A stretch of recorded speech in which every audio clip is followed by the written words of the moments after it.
Haqiqiy mo'jiza o'zingga ishonmoqdir. Edhem Emin Nemutlov. Hayot bir kun, u ham bo'lsa bugun. Muvaffaqiyatsizlikdan aslo qo'rqma. Aslida, kelasi yil ham hozir turgan joyingda bo'lishdan qo'rq. Kechagi kunni unut, u o'tdi ketdi. Qo'lingda butun boshli bugun bor. Uning qadrini bil va hech bir ishni ertaga qoldirma. Ha, bugungi ishni zinhor ertaga qoldirma, chunki erta ham keladi, ammo sen ertaga yetib borolmasliging mumkin. Shuni unutmaki, boshdan kechirilgan bir on xayoldagina qolgan sarobdan ancha yaxshidir. Vaqti keldi. Bugun aynan o'sha kun. Ayolmisan, erkakmisan, bolamisan, bu meni qiziqtirmaydi. O'rningdan tur va harakatga tush. Ortga suraverishdan voz kech, jasoratlan endi. Chunki hayot orqaga suriladigan darajada uzun emas, do'stim. Shunday ekan, dam shu damdir. Buguningga egalik qil. Hayot bir kun, u ham bo'lsa bugun. Tayyormisiz? Unda boshladik. Agar Allohga iymon keltirgan bo'lsangiz, agar musulmon bo'lsangiz, faqat ungagina tavakkul qiling. Yunus surasi 84-oyat. Avvalo Allohga, so'ngra o'zingga ishon. Nima ishni boshlayotganingdan qat'iy nazar, uning yarmi emas, hammasi haqiqiy ishonchdan iborat.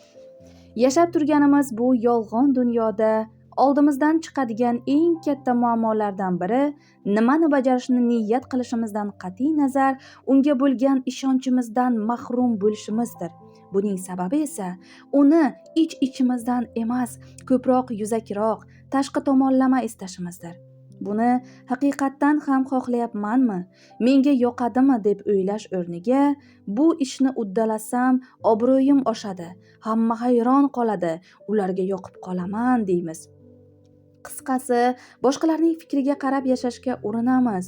Niyatimiz amalga oshmay qolsa yoki biror qiyinchilikka duch kelsak, ichki xohishimizni yordamga chaqira olmaymiz. Voz kechamiz, taslim bo'lamiz. Ruxsating bilan bunga bir misol keltirsam, tasavvur qilki, ko'p yillardan keyin o'zing uchun biror narsa qilishni istading. Misol uchun, chala tashlab qo'ygan o'qishingni davom ettirding va maqsadingga erishding. Bu niyatni amalga oshirishga o'zingni tayyorlagandan, ya'ni yetarli ruhiy kuchni ichingda topa olgandan so'ng eng yaqin kishilaringga hammasini gapirib berding. Ya'ni rejangdan ularni boxabar qilding. Ular avvalo yoshing o'tib qolganini aytishadi. Bolalaring bo'lsa, ularning turli muammolarini eslatadilar. Ustiga ustak ayol bo'lsang, bu yo'ldan seni qaytarish uchun bir qancha qo'shimcha sabablarni qalashtirib tashlaydilar va bu mas'uliyatli ish qaddingni bo'kib qo'yishini uqtiradilar.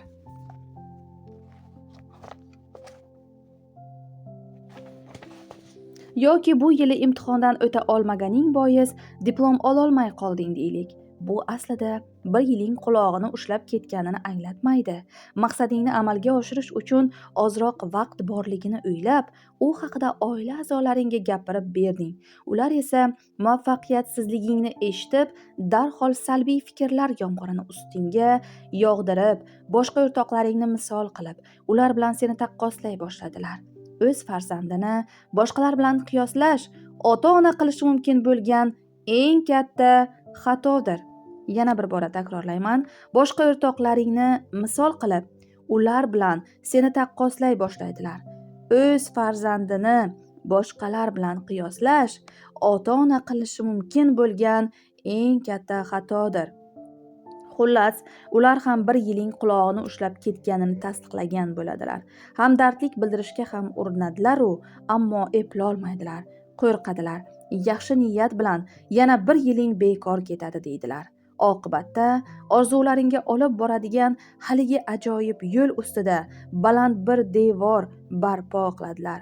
Bilib bilmay, istamay bo'lsa-da, balki senga yetarli darajada ishonmaslar balki.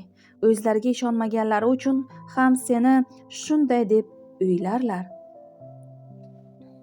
Oila a'zolaringning gapiga har doim quloq solish lozim. Oila hamma narsa degani. Oilani oraga qo'shmasdan turib aytamanki, nasihat berayotgan kishilarning erishgan narsalariga bir nazar tashlashing lozim. Katta ehtimol bilan ular o'z ishonch hududlarini kengaytirgan holda xatolarga duch kelmaslik uchun kichik qadamlar bilan odimlaganlar.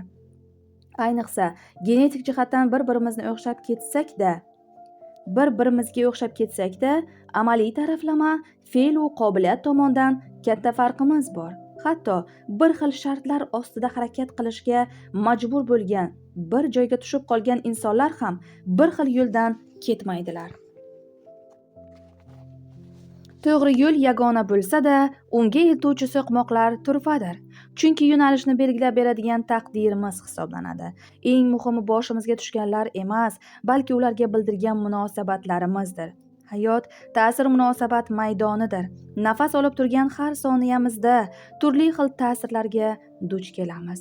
Bu misol uchun Rabbingdan keladigan bir ishora ham bo'lishi mumkin va biz mana shu ta'sirlarga munosabat bildirish davomida qabul qilgan qarorlarimiz vositasida o'z yo'limizni belgilaymiz. Shuni unutmaki do'stim, o'zingni hech kim bilan bir xil deb o'ylama, chunki 5 qo'l barobar emas. Shu o'rinda bir ibratli voqea esimga tushdi. Ochig'i, bunday voqealar qahramonining e'tiqodi qandayligi bilan ishim yo'q, ammo unga bir musulmon o'laroq javob berish menga yoqimli holdir. Afsonaviy tennischi Artur Ashe o'ziga quyilgan qon sababli AIDS yuqtirib olib, o'lim to'shagiga tushadi. Buni eshitgan dunyoning turli chekkalaridagi muxlislaridan maktublar yomg'irdek yog'ila boshlaydi. Ulardan birida shunday savol bor edi: Tangri nima uchun mana shunday yomon kasallik uchun seni tanladi? Arturning bunga bergan javobi barchaga dars bo'la oladigan darajada qalbidan otilib chiqadi. Butun dunyoda 50 million bola tennis bilan shug'ullanadi. Shulardan 5 millioni bu sport turini o'rganadi. 500 mingi esa professional tennischi bo'lib yetishadi. 50 mingi turli musobaqalarda ishtirok etadi. Ularning 5 mingigina katta turnirlarda qatnashish baxtiga muyassar bo'ladi. 4tasi yarim finalga, 2tasi finalga chiqadi. Qo'limda chempionlik sovrinini baland ko'targanimda Tangridan nima uchun men deb so'ramadim. Endi shunday deb so'rashimni xohlayapsizmi undan? Bu javobga doim ixlos bilan munosabatda bo'lganman. Xullas, boshingga biror kulfat tushganda, nima uchun aynan men, qanday gunohim bor edi deyishdan oldin yaxshi kunlaring uchun shu savolni berib ko'r. Yaxshi kunlarni ko'rganing uchun shukr qilib, Allohga hamd aytmasang, vaqti kelib biror kulfat qarshingdan chiqqanda duo qiladigan va nima uchun deya so'raydigan kuchni qayerdan topasan? Ne yuz bilan so'raysan buni? Tabiiyki, nima uchun men savoli isyon qilish maqsadida berilmasligi mumkin. Shunchaki xafa bo'lgan, mahzun bir qalbdan chiqqan, majolsiz bir ovoz bilan ifodalanadigan, o'z haddini biladigan savol xolos. Buning javobi o'z ichingda pinhon. Qadar seni har kuni tongda yengilgina bulutlar og'ushida, paxtalarga o'ralgan holda uyg'otmaydi. Ammo boshingga tushgan dardu g'amlarga, musibatlarga qanday munosabatda bo'lishing juda ham muhimdir. Shunday ekan, har qanday ko'rgilik-u musibatning Allohdan ekanini bil va shunga ko'ra harakat qil do'stim. Oluvchi ham, beruvchi ham Alloh, dardga ham, shodlikka ham ey Alloh. Qisqasini aytsam, haqiqiy mo'jiza o'zingga ishonishingdir. Ichki ruhiy butunligingni ta'minlashing lozim va uni chandon kuchli qilib, yanada ko'proq muvaffaqiyatga erishishing mumkinligini bilishing zarur. Hamma narsa insoniyat uchun. Boshqalar qilayotgan bo'lsa, sen ham albatta uddalaysan. O'zingga ishon, xulqingni tarbiyala, mas'uliyatni qo'rqmasdan bo'yningga ol. O'limni esla, yomon fikrlarni xayolingdan chiqarib tashla. Viqorli, haqgo'y, mehnatkash va hurmat izzatni biladigan bo'l. Xatolaringni kechir va o'zingni to'g'ri tushun. Salbiy tushunchalarni yengib o'tib, ularni ijobiyga o'zgartir. O'zingga va boshqalarga so'z bergan bo'lsang, so'zing ustidan chiq. Bu ruhiy butunlik masalasini o'zing bilan muloqot qilgan holda yecha olasan. Bu o'rinda asosiysi o'zingga murojaat etganda sen deya emas, balki men deya xitob qilishing lozim. Qiyinchilikka duch kelgan biror masalangda bu sening qo'lingdan keladi emas, balki bu mening qo'limdan keladi deyishing kerak. Bu jism seniki va uni jonli, tirik va tetik tutish o'z qo'lingda. Ichki ovozing shunchalar muhimki, yashashning faqatgina nafas olishdan iborat emasligini har doim senga eslatib turadi. Vijdon yaxshilikni, ma'sumiyat sevgini, aqling ayyor bir tulkini, qalbing Rabbingni har doim eslatib turadi. Bizning eng katta xatolarimizdan biri shu. Afsuski, ushbu motivatsiyaga to'la so'zlarni boshqalar og'zidan eshitishni xohlaymiz. Biror narsani uddalay olmaganimizda esa, albatta, boshqalarni aybdor qilib, o'zimizni chetga olishni yaxshi eplaymiz. Borda, boshqasining zo'ri bilan qilishni xohlamaganing biror ishni qil. So'ngra hamma aybni unga to'nka. Xo'sh, hech zamon bu adolatdan bo'ladimi? Bu hayotda eng yomoni boshqasining noto'g'ri gaplariga uchib, keyin bundan afsuslanishdir. Zinhor unutma do'stim. Boshqasining aqli bilan yashagan kishi o'zining emas, uning hayotini yashaydi. Bir narsaga ko'nish va unga ishonish boshqa narsa, ammo ko'pincha bu tushunchalarni almashtirib yuboramiz. Masalan, muvaffaqiyat xususidagi bir hikoyani o'qiganimda o'sha paytdagi tuyg'ularim ta'sirida bu qo'limdan keladi deya o'zimni ko'ndira olaman. Ammo haqiqatan ham o'zimga ishonmayotgan bo'lsam, oldimdan chiqqan birinchi muammodanoq niyatimdan voz kechib, ortga qaytishni istab qolishim mumkin. Yoki mutlaqo aksi bo'lsa, ya'ni haqiqatan ham o'zimga ishonsam, boshqalarning behudaga yangraydigan ishonchsiz talqinlari qisqa vaqtga bo'lsa-da menga salbiy ta'sir qilishi mumkin. Agar bir kishi senga bu ishning iloji yo'q deyotgan bo'lsa, o'sha ish u uchun albatta ilojsiz bo'ladi. Ammo sen uchun bunday emas. Haligi ichingdagi ishonch qadam tashlash uchun o'zini boshqa bir kunga, boshqa bir zamonga surishi mumkin. Umring bo'yi bir bor bo'lsa-da o'zing bilan bog'liq biror hodisa yoki vaziyatga ishonishni va qabul qilgan qaroringning ortida turishni uddalashing zarur. Bu shunday tushunchaki, ikkilanishlarni yo'q qiladigan, savollarga o'rin qoldirmaydigan, ularga oldindan javob berib qo'ygan, muvaffaqiyatsizlikka kar, muammolarga ko'r va niyat qilganiga qiynalmay yetisha oladigan ustunlikdir. Bu tushunchani tajribada sinab ko'rmagan milliardlab insonlar borligini bilasanmi o'zi?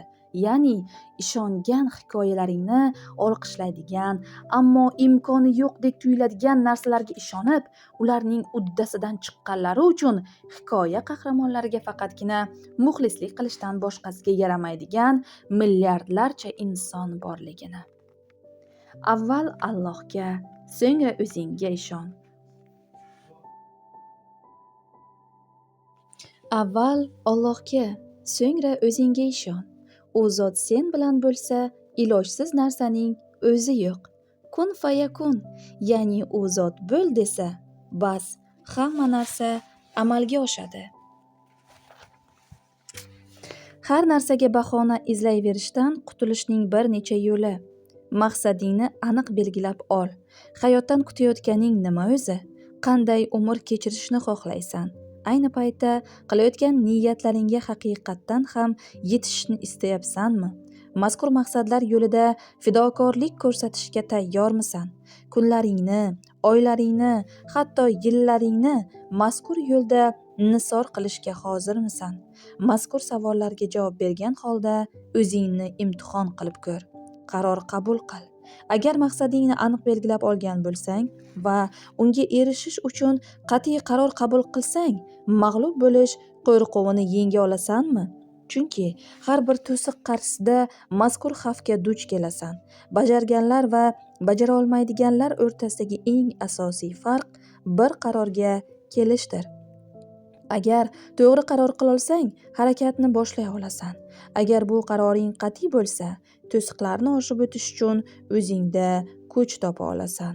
O'zingga ishon. O'zingga ishonmasang, aslo murodingga yeta olmaysan. Hayotingni yo'naltirib turadigan eng asosiy kuch o'zingsan. Bajara olishingga ishona olmasang, mag'lub bo'lishing muqarrardir. Biror narsani uddalay olish haqidagi ishonchingni quvvatlantirishing kerak. Chunki bahona qilish odati barbod etuvchi, o'zingga ishonch esa maqsadga yetkazuvchidir. Nimaga ishonsang, unga albatta erishasan. Zinhor voz kechma. Elektr tokini ixtiro qilgan Tomas Edison lampochkani o'ylab topishga harakat qilayotganda uning ichiga joylashtirish kerak bo'lgan sim uchun 300 dan ortiq moddani sinab ko'radi. Ammo hech qaysisi ish bermaydi. Keyin do'stlari Edisonga shunday deydi: 300 dan ortiq moddani sinab ko'rding, baribir topolmading, eplolmading buni. Nima uchun hamon bu ishdan voz kechmayapsan? Bu savolga Edisonning javobi quyidagicha bo'ladi: Men bu tajribalar davomida 300 dan ortiq moddani lampochka ichiga joylashtirib bo'lmasligini aniqladim-ku axir. Xullas, olim taslim bo'lmaydi. Mingga yaqin tajriba jarayonining natijasi o'laroq oxiri lampochkani nurlantira oladigan kerakli moddani topadi. Ana shunaqa do'stim, aslo voz kechma. Yo'lingda to'siqlar uchrayotgan bo'lsa, bu manzil yaqin qolganidan dalolatdir. O'z maqsadi yo'lida katta ishonch bilan sidqi dildan harakat qilgan kishiga oid bir hikoyani so'zlab beray. Buni aslida o'qiganlar biladi. Ya'ni Muvaffaqiyat niyatga oshiqdir romanidagi Sadat hikoyasi bo'lib o'tgan bir hayotiy voqea. Sadat umri bo'yi qiyinchilik ko'rmagan, g'am chekmagan, erkatoy, qimorboz kishi bo'lib, qalbida yaxshilik ham bor, ammo hayot sinovlari uni mana shunday ulg'aytirgan edi. Oilasi tomonidan hech qachon qo'llab-quvvatlanmagan hayotga ega, mas'uliyatsiz, o'z bolalariga ham g'amxo'rlik qilmaydigan loqayd ota, xotiniga umr yo'ldosh bo'la olmagan bir odam. Qimor va yana qimor. Bir kuni uni akasi shunday chuv tushiradiki, barcha shirkatlari sotilib ketadi. Jamiki qarzlar bo'yniga qoladi. Oti chayqovchiga chiqadi. Eng yomoni esa kichkinagina bir dardi ham bo'lmagan bu odam to'satdan qamoqqa olinadi. Ammo qamoqqa olib ketishayotganda xotin aytgan bir gap uning ko'nglini tog'dek ko'tarib yuboradi. Mana shu gap bag'ishlagan kuch bilan Sadat xotirjam holda jazoni o'tash tomon yo'l oladi. Biroq u yerdan aslo qutula olmasligini o'ylab tushkunlikka tushadi. O'shanday tushkunlik paytida yoshi ulug' bir odam unga Hazrati Yusuf alayhissalom qissasini so'zlab beradi va ishonchini o'z joyiga qaytaradi. Bu o'rinda Hazrati Yusuf alayhissalomning hikoyasini ham ilova qilib ketmasak bo'lmaydi. U zot og'a-inilari tomonidan quduqqa tashlanadi. Quduqdan chiqadi, ammo qul qilib sotib yuboriladi. Undan keyin tuhmat kasofati bilan zindonga tashlanadi. Qamoqda barchaning ko'nglidan joy olgani uchun qirolning nazariga tushadi va moliya vaziri etib tayinlanadi.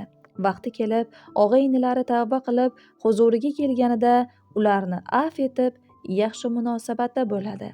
Quduqqa tashlangan, qul qilingan, tuhmatga uchragan, zindonga tashlangan Hazrati Yusuf vaqti kelganda o'ziga qancha yomonlik qilgan og'a-inilariga g'amxo'rlik qilyapti.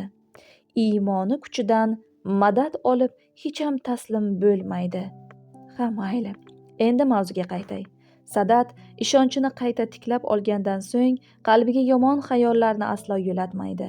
Ammo dard deganlari shunaqa qo'sha kelarkan, ya'ni bu qamoq jazosi va akasining pullarini olib qochishi yetmagandek, bu voqeani ko'tara olmay otasi vafot etadi. Onasi esa xastalanib qoladi. Do'stlari uni qamoqdan chiqarib oladi va otasi yozib qoldirgan bir maktub sharofati bilan butun hayoti davomida bajara olmagan ishi bo'lgan mehnat qilishga va o'ziga qattiq ishonishga intiladi.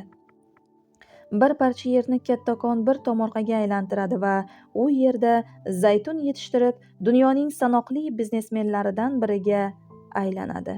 So'ngra esa bir shaharda akasini uchratib qolib, uni o'z yoniga ishga oladi. Xullas, Sadat qachonki tushkunlikka tushsa, qarshisidan qandaydir mo'jiza chiqib, unga dalda bo'ladi. Qalbini aslo yomon xayollarga taslim qilmaydi. Agar u bir marta bo'lsa ham undan mutlaq voz kechdim deganida edi, yoki qamoqxonada hammasini yolg'ondan bo'lsa-da bo'yniga olib, ha, hammasini o'zim qildim, akam qanday bo'lsa men ham o'shandayman deganda, aslo va aslo ko'kragiga shamol tegmagan bo'lardi. Demoqchi bo'lganim shuki, har bir inson dunyoga ma'lum bir missiyani amalga oshirish uchun keladi. Ammo hamma ham buni anglab yetolmaydi. Zotan eng katta muammo ham shu, ya'ni hayot mazmunini anglab yetolmaslik. Bu hol senga milliardlarcha insonning o'z hayoti mazmunini topolmay o'ldi, o'chdi, bo'lib ketganidan xabar beradi. Qaysidir jabhada betakror qobiliyating bor. Shuni unutma. Kimdir bo'lar bo'lmas kayfu safolar bilan umrini yelga sovursa, sening qilgan ishlaring, yozgan kitoblaring 100 asrlar o'tsa-da, insoniyat hayotini oydinlatishda davom etadi. Kimdir yoqimli ovozi bilan kishilarga zavq bag'ishlaydi, kimdir kasallarni davolaydi, kimdir yaxshilikka, yana kimdir yomonlikka ergashadi. Ichingdagi betakror kuchga e'tiborsiz bo'lma. Kashf etishni o'zingdan boshla. Bir qalam ol, chiz, yoz, bo'ya. Mikrofonni qo'lingga olib gapir. Sinab ko'r. Niyatingga yetguncha to'xtama. Senga dunyoni halokatdan qutqarib qol demayapman. Katta-katta maqsadlarni oldinga qo'yib, yo'lga tush ham demayapman. Shunchaki o'zingga eng maqbul bo'lgan, qiziqqan yo'lingni bemalol topib olishga imkoning borligi haqida aytyapman. Iltimos, o'z-o'zingga bu qo'limdan keladi deb ayt. Ba'zilar senga yoki menga qaraganda ancha omadli, ular ichlaridagi hech pasaymayotgan bu ovozni hali yoshlik davrlaridanoq tanib oladilar. Ammo bizga o'xshaganlar 50lardan o'tgandagina bu qobiliyatni kashf etadi. 50 yoshida o'zini topgan bir odamning mashhur gapi yodimga tushib ketdi. Umrimning 50 yili bekorga oqib ketsa ham anglamagan ekanman. Aslida baxt biror vazifani bajargan payting ichingda tug'ilar ekan. Men buni uzoq vaqt anglolmabman. 50 yoshiga qadar jamiyat odatiy tarzda qabul qiladigan bu odam yarim asr yashab qo'ygandan so'ng ta'tilga chiqqanda tabiat bilan tillashishga vaqt topadi. Bir hafta davomida xilma-xil daraxt turlarini unumli tuproqqa ekkan holda urug'lar haqida turli ma'lumotlar to'playdi. Ba'zilarga bu hobbi g'alatiroq tuyulishi mumkin, ammo mazkur mashg'ulot 50 yoshli odamni misli ko'rilmagan darajada hayajonga soladi va ishlarini rivojlantirgan holda kunma-kun, haftama-hafta, oyma-oy, yilma-yil to'xtamasdan ishonchiga ishonch qo'shib, yong'in chiqqan o'rmonlarning unumsiz tuproqlariga qaytadan yaxshilik baxsh etib, bunga qolgan umrini bag'ishlaydi. Eng muhimi, o'z ishini sevib bajarib, katta muvaffaqiyatga erishadi. Sababi u buni uddalay olishiga qattiq ishongan edi-da. Chunki qobiliyati bor bo'lgan sohani ichki ishonchi bilan birlashtirishni uddaladi. Bu shunday bir muvozanatki, e'tiqoding mustahkam bo'lmasa, uning o'rnini katta bir bo'shliq egallab, ushbu bo'shliqni to'ldirish shunchalar qiyin bo'ladiki, yo'lingdan baland-baland to'siqlar chiqadi. Niyatingdan qaytarishga harakat qiladi. Ammo taslim bo'lma. Ichingdagi ovoz nima demoqchi bo'layotganini anglashni o'rgan endi. Mazkur qobiliyat sen uchun shunchalar qadrliki, uni topganingda Rabbingga shukr qilishni umuman to'xtatmasligingga iymonim komil. O'zingga ehtiyojing bo'lsa, o'zingni o'zingdan dariq tutma, chunki haqiqiy mo'jiza o'zingga ishonmog'ing. Tomosha qilganim bir hujjatli filmda har jihatdan mukammal bo'lgan mushuksimonlar turini yaratishga intilgan bir guruh olimlar uzoq vaqt davom etadigan qizg'in tadqiqotga sho'ng'ib ketadilar. Tabiati bir-biridan uzoq bo'lgan o'lkalarda yashagani uchun chatitishning imkoni bo'lmagan mushuksumonlardan olgan genlari vositasida laboratoriya sharoitida yangi bir tur yaratishga harakat qiladilar. Afrika arslonidan jangovarlik va yetakchilik xususiyatlarini, Sibir qoplonidan bahaybat gavdani, gepardning afsonaviy tezkorligini, silovsinning mukammal quloqlarini, qoplonning mohirlik bilan yashirinish mahoratini, yaguarning daraxtlarga tirmashib chiqishdagi epchilligini oladilar. Bu qanchalar ajoyib fikra, nima dedingiz? Bir mushukda barcha qobiliyatlar jamlanadi. Ustiga ustak eng ustun xususiyatlar. Olimlar nima qilsalarda, qanday usul qo'llasalarda o'xshamaydi. Yana urinib ko'radilar. O'xshamaydi. Takror urinib ko'radilar. O'xshamaydi.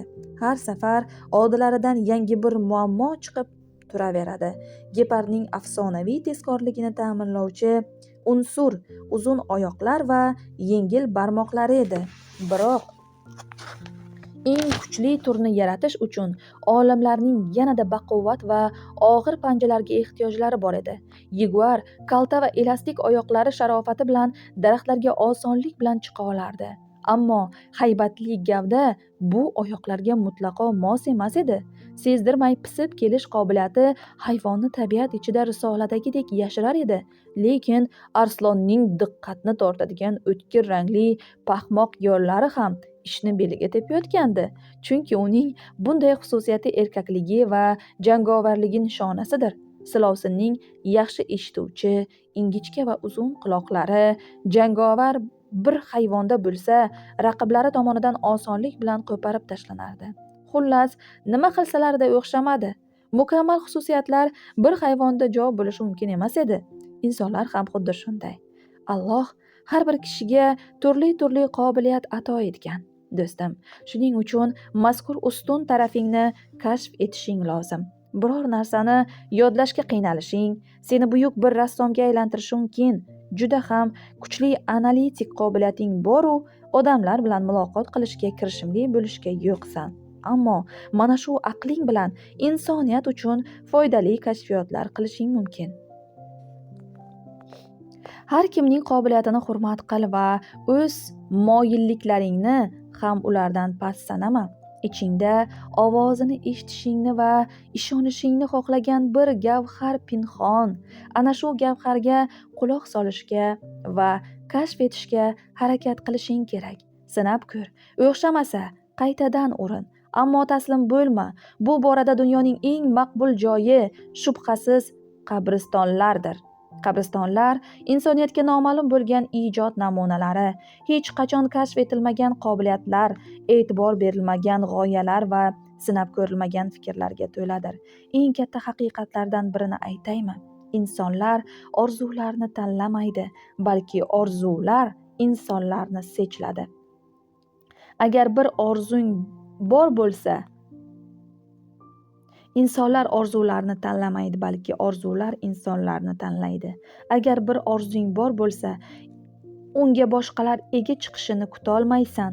Har bir mashinaga yo'lni yoritsin deya chiroqlar o'rnatiladi. Hech qanday transport vositasi ko'chadagi chiroqlarga ishongan holda sotuvga chiqarilmaydi.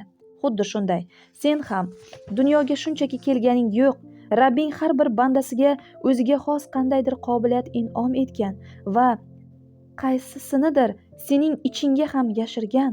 Ana o'sha qobiliyat seni olg'a boshlaydi hamda orzularingga erishishingda yordam beradi. Sen shunchaki o'zingga va Rabbingga ishonsang bas. Duo va sabr bilan omadni sinab ko'r. Shuni unutmaki, hech narsa uchun kech bo'lgani yo'q, balki o'zingni sinay o'zligingni topasan. Ichingdagi mo'jizani ko'rgach esa ko'zlaringga ishona olmay qolasan. Sening orzularingni hech kim ro'yobga chiqara olmaydi. Bu faqat o'zing bajarishing kerak bo'lgan ish. Taslim bo'lishga haqqing yo'q. Bu orzu sening orzuying. Bu ichingdagi yagona haqiqatingdir. Xullas, haqiqiy mo'jiza o'zingga ishonmoq. Insonlar senga, sen o'zingga qancha ishonsang, o'shancha ishonadilar. Insonlar senga, sen o'zingga qancha ishonsang, shuncha ishonadilar. Kunlarning birida bir bolaning oyoq kiyimi dengizga tushib ketadi. Bola darhol sohilga yuguradi va bu dengiz o'g'ri ekan deya qumga yozib qo'yadi. Oradan biroz vaqt o'tgach dengiz bo'yiga bir baliqchi keladi. Ko'p o'tmay qarasa, to'riga mo'l-mo'l baliq ilingan. Baliqchi sohil tomon chopadi va bu dengiz saxiydir deya yozadi. Ko'p o'tmay bir yoshroq yigit dengizda cho'kib halok bo'ladi. Bunga chidolmagan marhumning onasi sohilga yuguradi va bu dengiz qotildir deb yozadi. Boshqa bir baliqchining to'riga esa ichida inju marvaridlar bo'lgan chig'anoq ilinadi. U ham sohilga yuguradi va qumga bu dengizning ko'ngli juda ham badavlat deydi, ash'or bitadi. Bu dengizning ko'ngli juda ham badavlat deya ash'or bitadi. Eng oxirida esa ulkan bir to'lqin kelib, sohildagi barcha yozuvlarni yuvib ketadi. Keyin sohilga bir donishmand qadam bosadi va shunday deb yozadi: agar dengiz bo'lishni xohlasang, boshqalarning nima deganiga e'tibor bermasliging kerak. Biroz suhbat qurish payti. Alijon, hammaning og'zidan motivatsiya so'zi tushmaydi. Ammo barcha xususiy nashrlardan chiqayotgan kitoblar insonlar ongiga egoistlikni singdirmoqda. Ota-bobolarimizga bir e'tibor bergina, ular hech ham siqilmaganmikinlar? Umr bo'yi qiyinchilik nimaligini bilmay o'tganmikinlar? Chunki ularning ruhiy ko'makka muhtoj bo'lganlarini hech kim eslolmaydi. Tolib albatta ko'plab qiyinchiliklarni boshdan kechirganlar, biznikidan bir necha baravar ortig'ini ko'rganlar. Alijon, davrimizning eng katta kamchiligi erkatoylik, dangasalik, egoistlik, shunday emasmi? Hamma eng katta dard menda bo'lsa kerak deb o'ylaydi. Tolib: ammo bu fe'l insonning tabiatida bor. Hammamiz dardlarimizni oshirib ko'rsatishga, berilgan ne'matlarga esa bee'tibor bo'lishga o'rganib qolganmiz. Doimo boshqalarni o'zimizdan baxtli deb o'ylaymiz. Alijon: ha, oyog'i toshga qoqilib ketsa ham faryod soladigan kishilarga aylanib qoldik. Tolib: mardlik qilib bir narsani tan olish kerak. Har bir davr kishisining yashash tarzi, sharoiti, xususiyatlari bir-biridan farq qiladi. So'nggi 20 yilda, mayli 10 yil deylik, chunki bunchalar orqaga qaytishimizga ham hojat yo'q. 10 yilda nimalar o'zgarib ketmadi deysan? Alijon: fan texnologiyalar. Tolib: ha, aynan fan texnika taraqqiyoti nasldan naslga o'tib kelayotgan bir qancha chiroyli an'analarni esdan chiqarishimizga sabab bo'ldi. Ularning yaxshi taraflarini albatta tanqid qilish noto'g'ri, ammo davrimiz kishilari ichida katta bo'shliqlar bilan yashay boshladi. Alijon, gapingda jon bor, ammo egoistlashib faqat o'zimizni o'ylab urushish mumkinmi? Axir bu muammo bilan... Tolib: urush so'zini hech qanday holatda to'g'ri deb hisoblamayman. Insonning o'ziga e'tibor bermagan holda ancha tez xarob bo'lishi, oqibatda boshqalarga ham manfaat yetkaza olmasligi hayotiy haqiqatdir. Yomonlik yaxshilikning bo'lmasligi emas, balki kishi qalbida Alloh sevgisining yo'qligidir. Ilm, fan va texnologiya hamma narsani yoritib bera oladi. Biroq odamning ichidagi e'tiqodiy bo'shliqni to'ldira olmaydi. Faqatgina Rabbimiz va u zotning yaratiqlariga nisbatan tuyulgan muhabbat bilangina koinotda tinchlik e'lon qilish mumkin. Qancha sevsang, shuncha sevilasan. Berganingni aslida o'zingga berasan. Alloh tomon tashlagan har bir qadaming o'z foydangadir. Alijon: xo'sh, unda egoistlikka nima deysan? Tolib: demoqchimanki, Alloh uchun sevgan inson egoistlashib ketmaydi. Muhabbatlarning eng qadrlisi va maqbuli unga nisbatan bo'lganidir. Agar u bir insonning qalbiga o'rnashsa, o'zi yaratgan mavjudotlarni ham sevdira boshlaydi. Kirlanib ketgan qo'llar poklanadi. Dunyoga umuman boshqa ko'z bilan boqa boshlaysan. Hamma narsani xolis Alloh uchun bajarganing sababli qilgan yaxshiliging yelkangga yuk, qalbingga og'riq bo'lib kirmaydi. Qiyoslash degan narsa butkul esingdan chiqadi. O'z yo'lingdan yurishni, o'z oldingdan yeyishni, boshqalarga qulluq qilish majburiy emas ekanini bilib olasan. Bularning barchasini chin dildan xohlaganing uchun qilasan. Chunki uning sevgisi qalbingda taxt qurgan bo'ladi. Alijon, to'g'ri-ku-ya do'stim, ammo ba'zan insonning toqati yetmay qoladi-da. Hurmat qilgan insonlaring bo'lishi aniq, ammo bu degani ularni xafa qilib qo'yishingni anglatmaydi. Kerakli shaklda yaqinlaring bilan yaxshi munosabat o'rnata olsang, hammasi yana o'z iziga tushadi. Mana shu o'rinda sotsial aql tushunchasi asosiy o'ringa chiqadi. Biz insonlar boshqalar bilan aloqa qilmasdan yashay olmaydigan, ammo uzoq vaqt yolg'iz qolganimizda yuragimiz siqilib qoladigan mavjudotlarmiz. Ya'ni sotsiallashish bir majburiyatdir. Biroq ularni to'g'ri yo'naltirish ham juda ahamiyatli. Bizning ichimizda va tashqi dunyoda bo'lgan hamma narsa bir-biriga bog'liq. Boshqalarga hurmatsizlik qilgan holda o'z obro'yingni uzoq vaqt himoya qilay olmaysan. Yoki umuman obro'ying bir pul bo'ladi. Sotsial aqlning eng katta belgisi esa hamdardlik sanaladi. Alijon, ya'ni o'zingni boshqasining o'rniga qo'ya olish deysan-da. Tolib, bu degani o'zingga ravo ko'rmagan narsangni do'stingga ham ravo ko'rmaslik yoki uning o'rnida men bo'lganimda nima qilgan bo'lar edim deb o'ylashdir. Payg'ambarimiz alayhissalomning ko'plab hadislari aynan shu mavzuga bag'ishlangan. Chunki hech kimni kamsitmagan holda tinch totuv yashashning eng go'zal yo'li shu. Xalqimizda qaytar dunyo degan naql bor. Ya'ni qanday yomonlik qilsang, kimni nazarga ilmasang, kamsitsang, o'sha qilganlaring albatta o'z boshingga ham tushadi demakdir. Ko'zlar qalbdagi jarayonlardan xabar beruvchi vositadir do'stim. Zulmat qo'ynidagi nurni ko'rishga odatlangan ko'zlar qalbni o'zida aks ettiradigan ikki oyna kabidir. Kishining shohid bo'lganlari taqdirdir. Boshga tushganni ko'z ko'radi. Shuning uchun go'zal narsalarni his etishni yoqtirgan kishi avvalo dunyoga yaxshi ko'z bilan qarashni bilishi lozim. Alijon, aslida hech kimsani mensimagan holda o'zimizni haddan ortiq katta olib yuboramiz. Tolib, o'zingga e'tibor berish, qadringni bilish va o'z potensialingni anglab, to'g'ri baholay olish yaxshi ish albatta. Ammo bu o'zimizdan ojiz bo'lganlarni kamsitishga sabab bo'lmasligi lozim. O'ziga haqiqatdan ham ishonishni uddalay olgan inson zotan boshqalarning o'zi haqida nima degani bilan ishi bo'lmagani kabi boshqalardan kamchilik qidirishni ham bas qiladi. Qayerda mishmishu fitna fasod chiqaradigan kishi bo'lsa, amin bo'lki, u yashashdan maqsadini unutgan va dangasalik botqog'iga botgan kimsadir. Bekorchini Alloh ham yoqtirmaydi degan ota-bobolarimiz aslida mana shuni nazarda tutgan.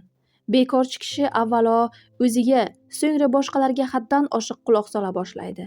Ularning hayot tarzlarini tanqid qiladi, baxtsizliklaridan xursand bo'ladi. Noto'g'ri va chirkin bo'lgan nima bo'lsa, bor e'tiborini o'shanga qarata boshlaydi. Qalb ham shu tarzda bulg'anadi. Rabbimiz odamzodni yer yuzidagi eng aziz mavjudot sifatida yaratgan. Shuningdek, yashayotgan jamiyatimizda bir-birimizning ko'plab narsalarimizga ham mas'ul qilib qo'ygan. Misol uchun, qo'shniga yaxshilik qilish. Qo'shnisi och bo'la turib, to'q uxlagan bizdan emasdir deyiladi. Hayvonlar mening gapirmaydigan qullarimdir deyiladi.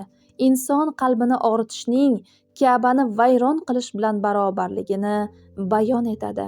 Aslida e'tibor berishimiz kerak bo'lganlar aynan shulardir. Biz esa ibodatimizni ham boshqalarniki bilan qiyoslagan holda o'zimizni kimni do'zaxga tushishini biladigandek tutamiz. Biroq buni faqat Alloh biladi. Alijon, bizga vazifa qilib berilmagan bekorchi narsalar aslida ichimizdagi bo'shliqni kattalashtiradigan zararli omillar sanaladi, to'g'rimi? Tolib, buyuk ishlarni bajarishni istagan kishi bunday mayda-chuydalar bilan shundoq ham andarmon bo'lmaydi, do'stim. Uning uchun kimning nima kiyishi, qancha ibodat qilayotgani, qanday gunoh qilgani ahamiyatli bo'lmaydi. Eng muhimi niyat ekanini biladi va o'z niyatlarini Alloh sevgisi bilan pok saqlashga harakat qiladi. Fotih Sulton Mehmedxon e'lon qildirgan bir farmonida: ro'za tutyapsanmi? Namoz o'qiyapsanmi? kabi Allohning quldan so'raydigan savollarini emas, qorning ochmi, biror narsa kerak emasmi kabi qulning quldan so'raydigan savollarini bering bir-biringizga, deydi. Hisob kitob sohibi bo'lgan zot faqatgina Allohdir. Alijon, gaping juda ham to'g'ri do'stim, ammo inson sifatida nima uchun bir-birimizga toqat qila olmaymiz? Tolib, turli oilalarda katta bo'lgan, turfa madaniyatlar ta'siri ostida ta'lim olgan o'nlab millat vakillari bugungi kunda katta shaharlarda bir-biri bilan aloqa qila boshladi. Hatto o'z ukang bilan 2 kun bir uydan chiqmay yashasang, oxiri u bilan janjal qila boshlaysan. Endi o'zingga nisbatan qarashlarida ancha farq bo'lgan begonalarning turli fikrlariga toqat qilish ancha qiyin kechishi tabiiy. Ammo insonlar orasidagi farqlar o'zaro to'qnashganda asl qadr-qiymatlar namoyon bo'ladi. Hukumat xotin nomli filmda bir dialog bor. Unda aytiladiki, bu dunyo senla bir xil bo'lmaganlar bilan qiziqdir. Axir hamma oq bo'lsa, oqning qadrini qanday bilasiz? Uni qanday farqlaysiz? To'g'rimi? Oq qachonki qora bilan qarshilashganda o'zini namoyon etadi. Men qilgan yagona narsa men bilan bir xil bo'lmaganlardir. U yo'q bo'lsa, sen ham yo'qsan. Agar hamma bir xil bo'lsa, na ahamiyating qoladi, na ranging bilinadi va na insoniy sifatlaring. Birovlarni kamsitib, tanqid qilib, ularga mensimay munosabatda bo'lib, o'zingga bo'lgan ishonchingni orttira olmaysan, do'stim. Faqatgina qisqa muddatli qoniqish hissini tuygandek bo'lasan, biroq bu qalbingni qoraytirishdan boshqasiga yaramaydi. Insonlar din, til, jinsiyat va irqlarga qarab o'zaro farqlanmaydilar, balki yaxshi va yomon insonlar o'laroq 2 turga bo'linadilar, xolos. Shuning uchun qaysi tarafni tanlashingni belgilab olishing kerak.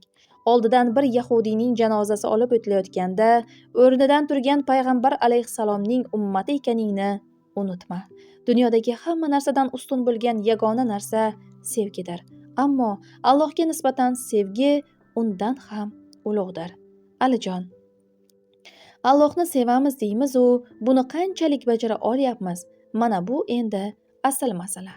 Tolib, Allohga bo'lgan sevgingning darajasi naqadar yuqoriligi, u zot senga omonat qilib bergan badanni qanchalar yaxshi parvarish qilganing, tanangga kirgizgan ruhini qanchalar kamolga yetkazganing va yaratgan mavjudotlarga naqadar yaxshilik qilganing bilan belgilanadi. Agar Allohni rostdan ham sevsang, u zot yaratgan barcha narsani yaxshi ko'rishing lozim. Alijon, ammo buni qanday bajarish mumkin? Tolib, bu oson kechadi demoqchi emasman, ammo ilojsiz ham emas. Yomonlik qanday tez tarqaladigan narsa bo'lsa, sevgi ham aynan shunday yuqumlidir. Senga yomonlik qilgan kishiga berishing mumkin bo'lgan eng og'ir jazo yomonligiga yomonlik bilan javob bermaslikdir. Seni haqorat qilgan kimsa unga o'z darajasiga tushib, xuddi shunday haqorat bilan javob qaytarmay, indamay qo'ysangina battar azoblanadi. O'zingni himoya qilmasdan bosiq bo'lish unga jazodir. Boshqani qo'yib, o'zingni taftish qilish xayrlidir, do'stim. Bir maqsadni oldinga qo'yish va bu maqsad yo'lida harakat qilish haqiqatdan ham yashayotganingni his etishga yordam beradi. Allohga, keyin esa o'zingga ishonishing, qiladigan ishingga, uni uddalay olishingga va u zot amalga qo'ygan ilohiy nizomda imkonsiz degan narsa yo'qligiga ishonishing lozim. Bu hayot senga berilgan haqiqiy in'omdir. Ammo unda ega bo'lganing hamma narsa o'tkinchidir. Ya'ni ularning barchasini mutlaq qudrat sohibi bo'lgan zotga topshirasan va asl hisob-kitob uning sendan so'raydiganlaridir. Juda ham chiroyli fikrlar, ammo unda ega bo'lganing hamma narsa o'tkinchidir.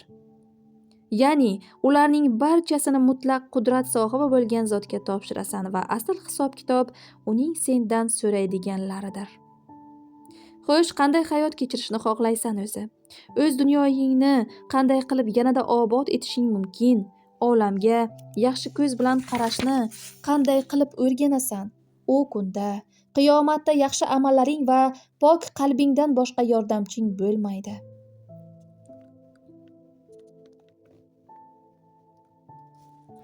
Umid bo'lmasa hech narsaning iloji yo'q. Vaqti kelganda ko'zing 1 metrdan narini ko'rmaydi. Xayol ufqing torayadi, yuraging siqiladi. G'am alamlar xilma-xil, insonlar turfa, ammo umidsizlik yagonadir. Nimaning oqibati bo'lishidan qat'iy nazar, inson umidsizlikka tushadi qoladi ba'zida. Tavakkul qilmoq payti keldi do'stim. Buni angla endi.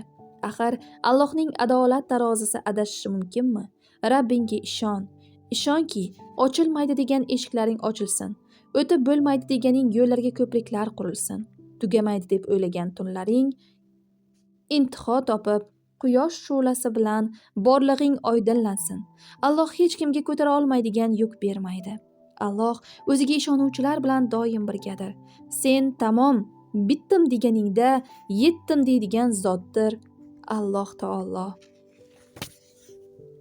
Rabbimiz Hijr surasining 55-oyatida shunday marhamat qiladi. Ular: biz senga haq ila bashorat berdik. Bas, sen noumid bo'luvchilardan bo'lma dedilar. Ba'zan bir qaraysan u bu ishni uddalashning imkoni yo'q deysan. Ba'zan bir qaraysan u bu odamni hech qachon yenga olmayman, chunki u afsona deysan.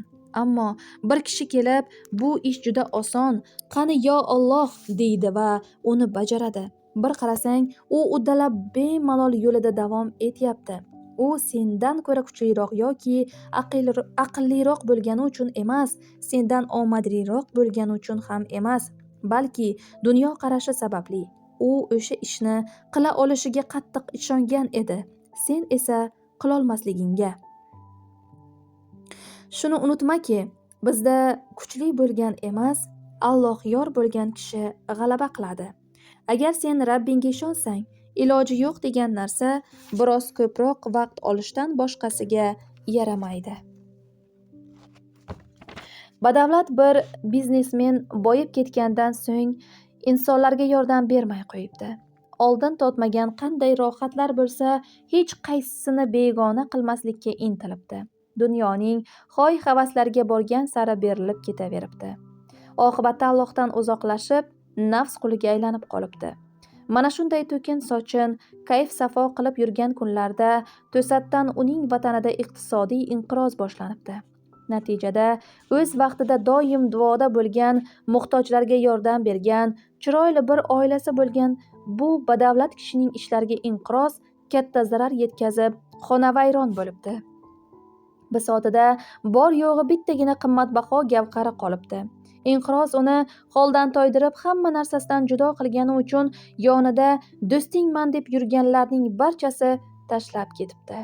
O'ti ketgan uddaburon bo'lsa-da, bu yog'iga bor mol-mulkidan ajralgan haligi kishi oyoqqa turish uchun biror chora topa olmabdi. Yuzi bo'lmasa-da, onasining oldiga borib, boshidan o'tganlarni gapirib beribdi. So'zlarini eshitgan volidasi: Alloh seni tashlab qo'ymagan, o'g'lim. Bu bir sinov. Sen Rabbingga ishon va borib qaytadan namoz o'qishni boshla. Mol dunyoing kam bo'lsa-da, oldingidek saxovatpeshaligingga qayt. Yo'q paytda qilingan ehson bor paytdagina xayrlidir, deb o'g'liga nasihat qilibdi. Haligi kishi endi katta boy emas, katta qarzlari bor kimsaga aylanibdi. Onasi bilan xayrlashib, uydan to'g'ri masjid tomon yo'l olibdi va shukr namozini o'qib duo qilibdi. Duosida Rabbiga yolvorgan holda gunohlariga tavba qilibdi. Uning duosi shunday bir duo ediki, qaytadan boyib ketish yoki boshqa qandaydir dunyoviy manfaat uchun emas, faqat va faqat xatolarini tushunib yetgan, tavba qilgan, af tilab yolvorgan bir ojiz qulning nidosidan boshqa narsa emas edi. Ibodat qilib bo'lgach, masjid yonidagi xiyobonga borib, o'sha yerdagi bir kursiga o'tirib, yuragida tomir otib borayotgan qalb huzuri bilan bundan buyon nima qilish haqida o'ylab, rejalar tuza boshlabdi. Nogahon qalbiga ishonch tuyg'usi o'rnashib, bir mo'jiza kuta boshlabdi. Shu payt uning yoniga bir odam o'tirib, seni kuzatib yurgan edim. Masjidga kirayotganingni ham ko'rdim. Boshida kayfiyating yomon edi, ammo chiqqandan keyin go'yo o'ziga kelib tetiklashgan, ichida ajoyib huzurni his etayotgandeksan. Bundan ochig'i hayron qoldim va javobiga qiziqib yoningga keldim, debdi bizning katta dardlar chekayotgan kichik biznesmen qahramonimizga. U ham boshdan o'tganlarini birma bir gapira boshlabdi. Boshdan ko'p og'ir kunlar o'tganini, nima qilsa ham muammolarni yenga olmayotganini, oxir oqibat ilojsiz holga tushib qolganini, vaziyatdan chiqish uchun bir yo'l qidirganini, ammo uni ham topolmayotganini aytibdi. Bularni eshitgan haligi notanish kishi kutilmagan bir javob beribdi. Senga yordam bera olaman deb o'ylayman. Haligi kishi yonidan chek daftarchasini chiqarib, qahramonimizdan ismi sharifini so'rab, chekka ma'lum bir summani yozib unga uzatibdi va ortidan qo'shib qo'yibdi. Bu pul seniki. 1 yil o'tib xuddi shu yerda uchrashamiz va sen menga qarzingni qaytarasan. Kelishdikmi? Bunday gaplarni eshitgan qahramonimiz hayron qolib, chekni olibdi. Nima deyishni bilmay xiyol ochilgan og'zidan faqatgina kelishdik degan so'z chiqibdi. Haligi notanish odam ham ko'rishguncha deb u bilan xayrlashibdi. Qahramonimiz esa qo'lida chek u kishining ortidan angraygancha kuzatib qolibdi. Oxiri o'zini qo'lga olib chekka qarasa, $100,000 yozilganmish. Imzo esa mamlakatning eng boy kishilaridan biriga oid ekan. Shu payt shukur namozi va duo yodiga tushib, qayta duo qila boshlabdi. Bunchalar tezlik bilan o'zini o'nglab olganiga hayron qolayotgan bo'lsa-da, Alloh xohlasa barcha narsa bo'lishi mumkinligini qalban tasdiqlab turardi. Darhol shirkati tomon yuguribdi va qarzlarimdan qutulaman endi deya ichki bir huzur bilan reja tuzibdi. Chekni pulga aylantirish o'rniga qarzlarini mehnat qilgan holda to'lashni niyat qilibdi. Nima bo'lganda ham ishonadigan sarmoyasi bor edi endi. Chekni kassasiga qo'yib, ishini boshlab yuboribdi. Katta kichik demay bir ishning boshini tutibdi. To'lov rejalarini qaytadan ko'rib chiqibdi. Qanchalik qattiq ishlagan sari yaxshi imkoniyatlar tug'ila boshlabdi. Qaytadan insonlarga yordam berishni boshlab yuboribdi. Topgan pullari bilan ham qarzlaridan qutulayotgan, ham muruvvat qo'lini ochiq tutayotgandi. 1 yil ichida haligi chekka tegmasdan bor qarzidan xalos bo'libdi. Ustiga ustak ancha muncha pul yig'ishga ham muyassar bo'libdi. Shu orada chekni qaytarish vaqti ham kelibdi. Qo'liga chekni olib o'sha xiyobon tomon yo'lga tushibdi. Nihoyat ular uchrashishga kelishib olgan soat ham yetibdi. O'sha keksa odamning ildam qadam bosib o'zi tomon kelayotganini ko'ribdi. Endi unga chekni uzatib, muvaffaqiyati haqidagi hikoyani gapirib berib, qilgan yordami uchun rahmat aytaman deb turganida bir hamshira paydo bo'lib, haligi keksa kishini ushlab olibdi. Hamshira qahramonimizga qarab, nihoyat uni topdik va qo'lga tushirdik. O'ylaymanki, sizni bezovta qilishga ulgurmadi, debdi. Qahramonimiz hayron bo'lib, hech narsani tushunmadim. Nima deyapsiz o'zi deb so'rabdi. Bu savolga hamshira, bu janob doim qariyalar uyidan qochib, bu xiyobonga keladi va uchragan kishiga o'zining juda ham boy ekanini aytadi. Keyin esa soxta chek tarqatadi deb javob beribdi. Bu gapni eshitgan qahramonimiz o'tirgan joyida haykal bo'lib qolibdi. Atrofga hayron termilibdi. Keksa kishining qo'lini qayirgan hamshira esa qariyalar uyi tomon yo'l olibdi. Qahramonimiz biroz o'tirgach haligi chekka qarasa, 1 yil davomida $100,000 deb yurgani, ushbu bir parcha qog'oz rostdan ham soxta ekan. Shuncha paytdan beri buni sezmabdi. Shundagina hayotini o'zgartirib yuborgan narsa shunchaki hech narsa ekanini, bor yo'g'i Alloh buyurgan yo'ldan yurib, o'ziga ishonib, sidqidildan mehnat qilgan holda hamma narsaga erishishi mumkinligini tushunib yetibdi. Ana shunaqa do'stim, hayotni o'zgartira olishi mumkin bo'lgan omil ishonch va ixlosdir. Ha, kecha xato qilgan bo'lishing mumkin, ammo bugun nafas olayotgan bo'lsang, xatolaringdan xulosa chiqarish va kelajagingni yangidan qurishga albatta imkon bo'ladi. Ha, men senga bu qo'lingdan keladi demayman, ammo sen o'zingga bu qo'limdan keladi deyishing mumkin. Shuni unutmaki, sen juda ham betakror bo'lgan bebaho mo'jizasan. Muvaffaqiyatsizlik umuman bajara olmasligingni bildirmaydi. Shunchaki hali uddalay olmayotganingdan xabar beradi xolos. Muvaffaqiyatsizlik hech narsa qo'lidan kelmaydigan notavon ekaningni anglatmaydi. Shunchaki o'zingga yetarli darajada ishonmayotganingga dalolat qiladi. Muvaffaqiyatsizlik insonni uyaltiradigan fojia degani emas. Harakat qilayotganingni, intilayotganingni bildiradi xolos. Muvaffaqiyatsizlik hech qachon niyatingga yeta olmasligingni ham bildirmaydi. Shunchaki boshqa bir yo'l qidirishing kerakligini aytib turadi xolos. Muvaffaqiyatsizlik bu yog'iga taslim bo'l degani emas, yanada qattiq mehnat qilishingga undaydi xolos. Muvaffaqiyatsizlik endi taslim bo'lib, qo'limdan kelmas ekan deb tushkunlikka tushish degani emas. Yiqila-yiqila ko'p narsani o'rganding. Yanagi safar har doimgidan ham yaxshiroq harakat qilishingni bildiradi xolos.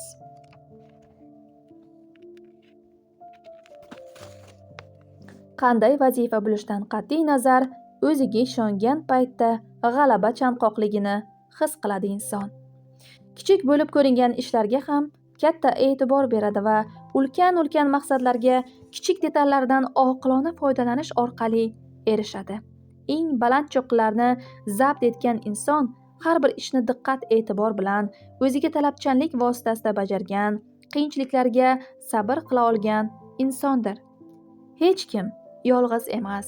Hamma tashlab ketgan bo'lsa-da, Rabbing seni tark etgani yo'q, senga g'azab ham qilgani yo'q deyilmaganmi? Zuho surasining 3-oyatida. Yolg'izlik g'amini chekayotgan inson yolg'izligidan kimgadir shikoyat qila oladimi? Aslo yo'q. Men o'zimni yolg'iz sezgan paytda duolarimni hovuchimga olaman-da, Rabbimga ko'nglimni yora boshlayman. Chunki bilamanki, u zot mahzun qalblar bilan birgadir. Hozirda inson hayotidagi eng muhim omil sotsiallashish ekanini barchamiz bilib turibmiz. Atrofimizdagilarga haddan tashqari bog'lanib qolganimizda ba'zi stresslarni boshdan kechiramiz. Shu bilan birga yolg'iz ham yasha olmaymiz. Bugungi kunda insonlar qurshovida yashash, ular bilan aloqa o'rnatish shunchalik qulayki, telefon degan texnologiya marvaridi tana a'zomizga aylanib qoldi. Uni sira qo'limizdan qo'ymaymiz. Kerakli kishiga u qayerdan bo'lishidan qat'iy nazar bemalol sim qoqa olamiz. Ammo kim bilandir telefon orqali gaplashish, u bilan aloqa bog'lashni anglatmaydi. Buning mutlaqo aksi o'laroq, qo'ng'iroq qilgan kishing o'sha paytda yomon kayfiyatda bo'lsa, istamas bo'lsa-da, senga qo'pol javob berishi ham ehtimoldan xoli emas. Oqibatda orangizga sovuqchilik tushib qolishi ham mumkin. O'sha paytda balki o'sha odam senga zarurdir, biroq u sal oldinroq onasi bilan juda ham muhim muammoni muhokama qilgani sababli senga sovuq munosabatda bo'lib, salbiy javoblar berib telefonni o'chirib qo'yadi. Nega bunday qilganini tushuntirib ham bermaydi. Yoningga hol so'rab kelmaydi ham. Buning aksi o'laroq u yoki ular qiyin holga tushib qolganlarida sen doim yonlarida eding. Bu dunyoning siqiq, biqiq, gavjum sharoitida yolg'iz qolishni uddalashning o'zi bir rohatdek bo'lib qoldi. Ammo mana shu yolg'izlik haddan ortiq cho'zilib ketsa, rohatdan ko'ra bezovtalik keltiradigan xususiyatini namoyon etadi. Ora-sira yolg'iz qolish, o'z ichingdagi ezgu ovoz bilan tillasha olish va o'z-o'zing bilan do'stligingni davom ettira bilish albatta yaxshi narsa, biroq ko'plab kishilar bunday holdan qo'rqib, noto'g'ri oldi berdilar hamda yanglish fikr almashinuvlari girdobiga tushib qoladi. Oqibatda ko'p o'tmay bu oldi berdi faqatgina berishdan iborat holga keladi xolos. Ya'ni o'z bisotingdan badal o'tay boshlaysan.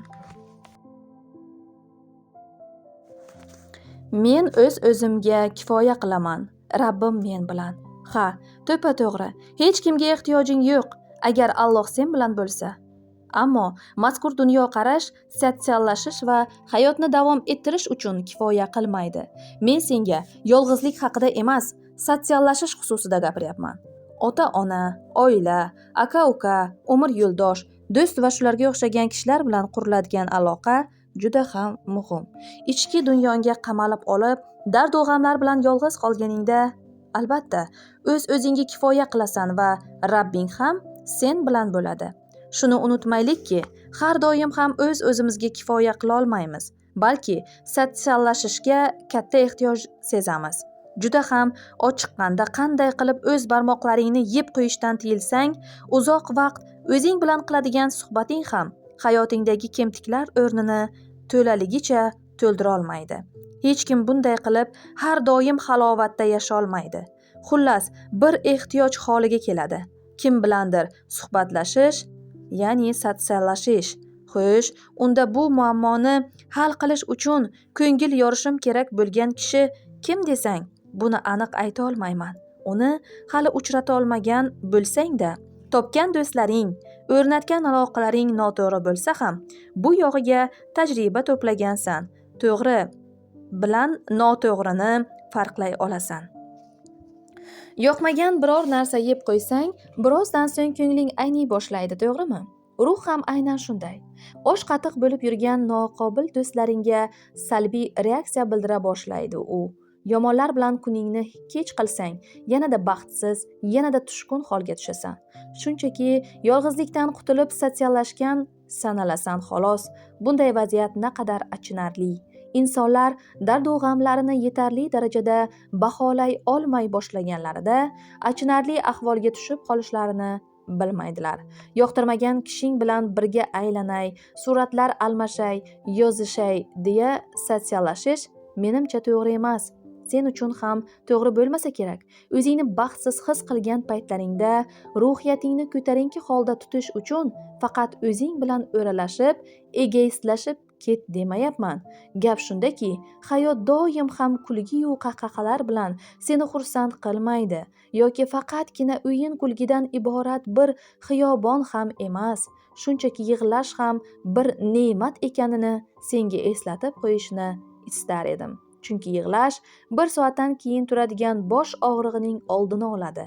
Yengil tortasan, ko'nglingni bo'shatasan, yig'i aqlingni ravshan qiladi, tanangni tinchlantiradi.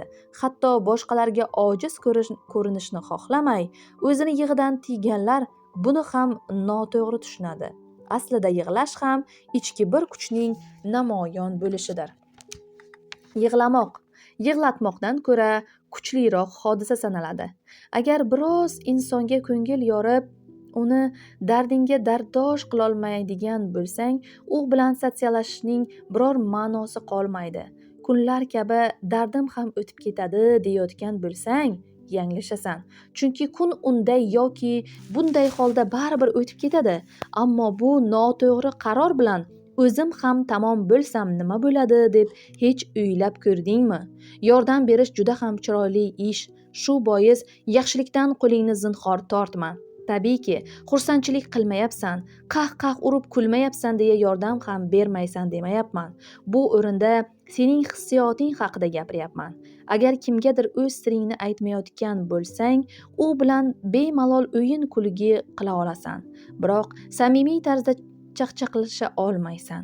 Hayot bu baland-past joylari ko'p, tep-tekis birorta ham nuqtasi yo'q. Hammaning biror bir dardi bor. Eng katta dard menda deb o'ylama. Birovlarning g'amiga zinhor panja ortidan qarama. Sen e'tibor bermagan qandaydir dard boshqa bir do'stingning nazdida o'limdan ham battar bo'lishi va oqibatda o'sha do'sting sendan borgan sari uzoqlashib ketishi mumkin. Do'stlik har doim birga bo'lish degani emas, balki qaytadan diydor ko'rishganingda qolgan yeringdan davom eta olishdir. Yolg'iz qolgan paytlaringda ustun taraflaringni kashf et. Shuni unutmaki, bir kashfing, bir ijoding, bir mehnat mahsulingning, bir fikringning, bir orzu qila olishingning hamda o'sha orzuga quloq tuta olishingning yagona yo'li yolg'iz qolishdir. O'zing bilan yolg'iz qolishni uddalolmaysan. Boshingga tushgan ishlar sababi doim tashqaridan keladi deb o'ylaysan. Kutasan va ular ushbu kutishlaringga javob bermadi deya tashqaridagilarni bee'tiborlikda ayblaysan. Hatto u umr yo'ldoshing bo'lsa-da, sening o'rningga o'ylolmaydi va yordamga juda ham muhtoj bo'lib turgan paytingda ham buni uddalolmaydi. Aynan mana shu nuqtadan o'zaro aloqalar boshlanadi. Kun bo'yi boshqa yerlarda bo'lib, kechki payt uylariga kelganda bir-biriga aytadigan gaplari yig'ilib qolgan juftliklar ancha baxtliroq hayot kechirishini bilarmiding? Ishonchli hududing sifatida belgilagan oilangdan ba'zan tashqariga chiqib, o'zing qiziqqan hobbilar bilan mashg'ul bo'lib, boshqa joylarda vaqt o'tkazishga ham o'rganishing kerak. Natijada oilang va oilaviy hayotga qiziqishing chandon ortadi. Kech kirganda yaqinlaringning kun davomida nima qilgani bilan bog'liq narsalar qiziqarli suhbat mavzusiga aylanadi. Qiziqishsiz toshga o'xshagan insonni bir tasavvur qilib ko'rgina. Yoningda nafas oladi-yu, ammo hech narsani o'ylamaydi, hech narsaga qiziqmaydi, e'tibor ham bermaydi. Bunday kishi bilan hech narsa haqida gaplasha olmaysan ham. Yashash faqatgina nafas olish degani emas. Xo'sh, qanday inson bilan do'st bo'lishni xohlarding? Kishini xursand qiladigan, istarasi issiq, sabr bilan tinglaydigan, vafoli, quvonchingga sherik bo'la oladigan qanchalar oqilona tanlov. Ammo hech o'ylab ko'rdingmi? O'zing qanday do'stsan? Narigi tarafdan kutganlaring-ku to'g'ri, biroq senda ham mavjudmi mazkur sifatlar? Ochig'ini aytganda, o'zingda mavjud bo'lmagan nima bo'lsa, o'shani qidirasan do'stim. Yaxshisi sen o'zingda bor narsalarga ega bo'lganlarni qidir. Chunki o'xshash taraflaringiz naqadar ko'p bo'lsa, shunchalar qalin bo'lasizlar. Do'stliklaringiz ham uzoq davom etadi. Aslida o'zaro qarama-qarshi qutblar birlashishiga intiladi-ku. Deyotganingni eshitayotgandekman. Ha, birlashishga intiladi. Ammo oradan biroz vaqt o'tib bu tortishish kuchi mutlaqo tortila olmaydigan holga kelib, munosabatlar sovuqlashib ketadi. Do'sting-ku senga nisbatan juda ham e'tiborli va vafoli bo'lar, ammo sen ham shundaymisan? Yo'q, unday emassan. Chunki vaqtida vafo qilib ko'p ozor ko'rding. Qalbingni sindirishdi. Baraka topkur, insonlar sindirishni yaxshi ko'radilar. Shuning uchun ham bundan buyon ko'nglingni og'ritishlarini istamay, ulardek yomon niqob kiyib, do'stlikka nisbatan bevafolik qilish bobida qo'lingdan kelganini ishga solasan. Unday qilma do'stim. Chunki fe'ling qaysi tarafga o'zgarsa, xuddi o'shandaylarni o'zingga tortasan va ichingdagi qo'rquvlar boshingdan o'tgan muvaffaqiyatsizliklarni battar kuchaytirgan holda ularni oshib o'tib bo'lmas devorga aylantiradi. Inson atrofidagilarga oynadir. Nimani ko'rsatsa, o'shani oladi. Boshqalarga nima bersa, o'sha o'ziga ham qaytadi. Juda ham ajoyib fikrlar. Bularni chuqur va teran o'ylashimiz kerak. Qarang, inson atrofidagilarga oynadir. Nimani ko'rsatsa, o'shani oladi. Boshqalarga nima bersa, o'sha o'ziga ham qaytadi. Xullas, haqiqiy mo'jiza o'zingga ishonishingdir. O'zingni sevmay turib, boshqasini yoqtira olmaysan. O'zingni hurmat qilmay turib, boshqasini hurmat qila olmaysan. O'zingni bilmay turib, hech kimni anglolmaysan. O'zingga qilinishi xohlamaganing biror narsani yoningdagiga ravo ko'rish to'g'rimi seningcha? Yoki boshqacharoq ifoda etadigan bo'lsak. Firib berishlarini xohlasang, firib ber. Yolg'onlar daryosida cho'kib ketishni istasang, yolg'on gapir. Chuv tushirilishni xohlasang, chuv tushir. Laqillatishlarini xohlasang, laqillat. Baxtsiz bo'lishni xohlasang, baxtsiz qil.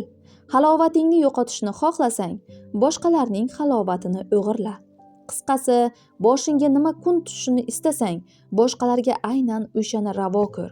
Holbuki bu dunyo foniydir. Holbuki ilohiy adolat bor.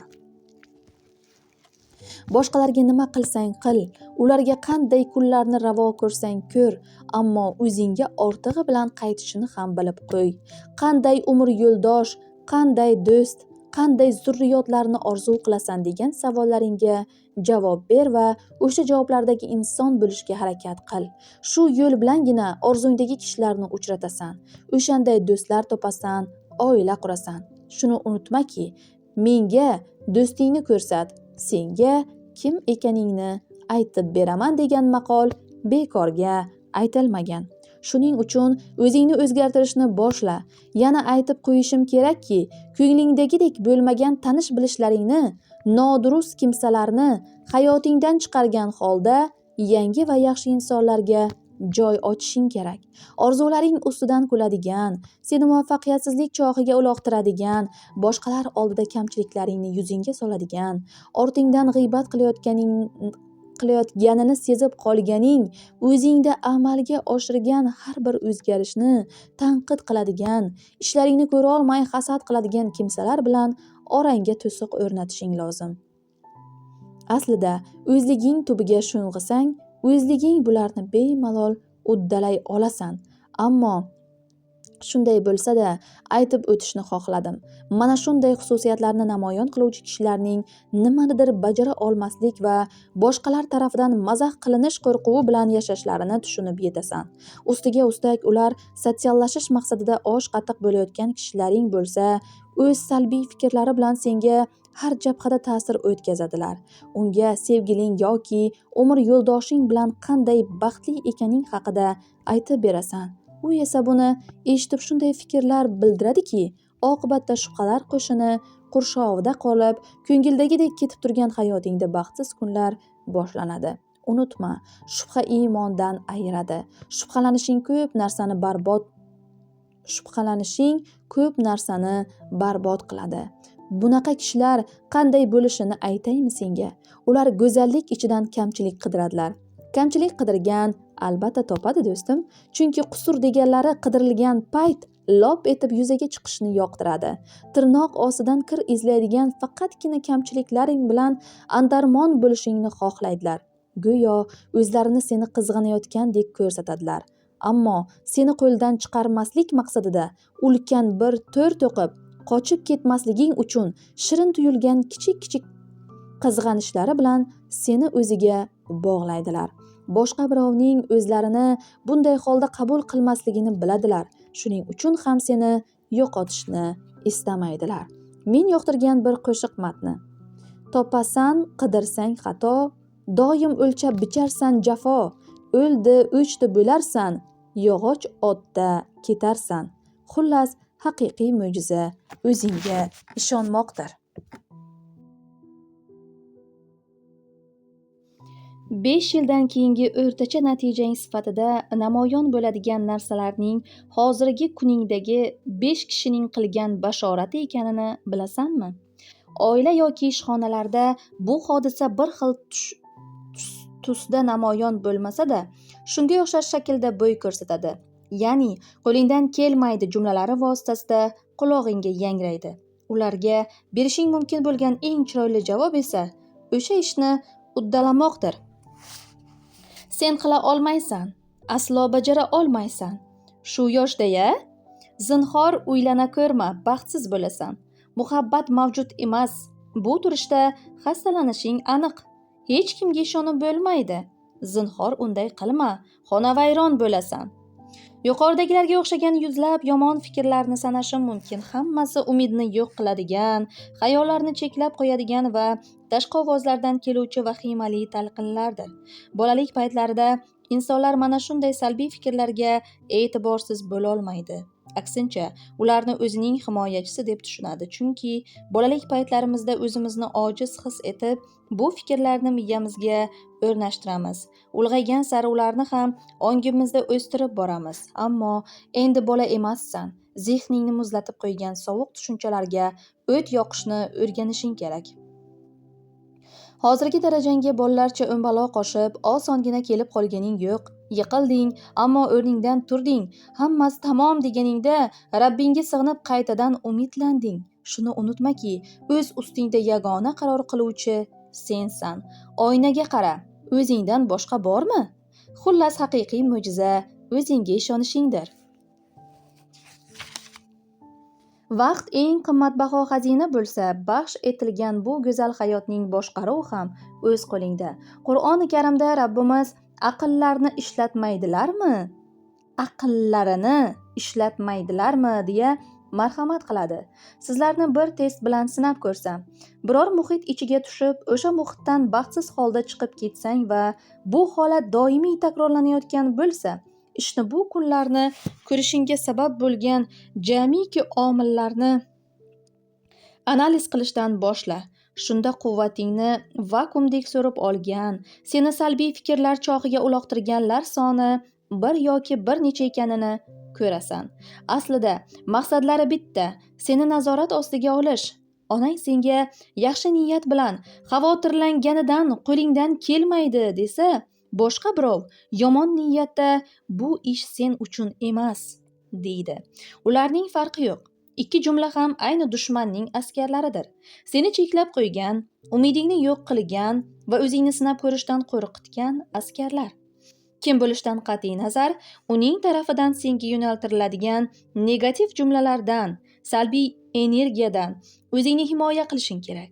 Inson milliardlab hujayralardan tashkil topgan.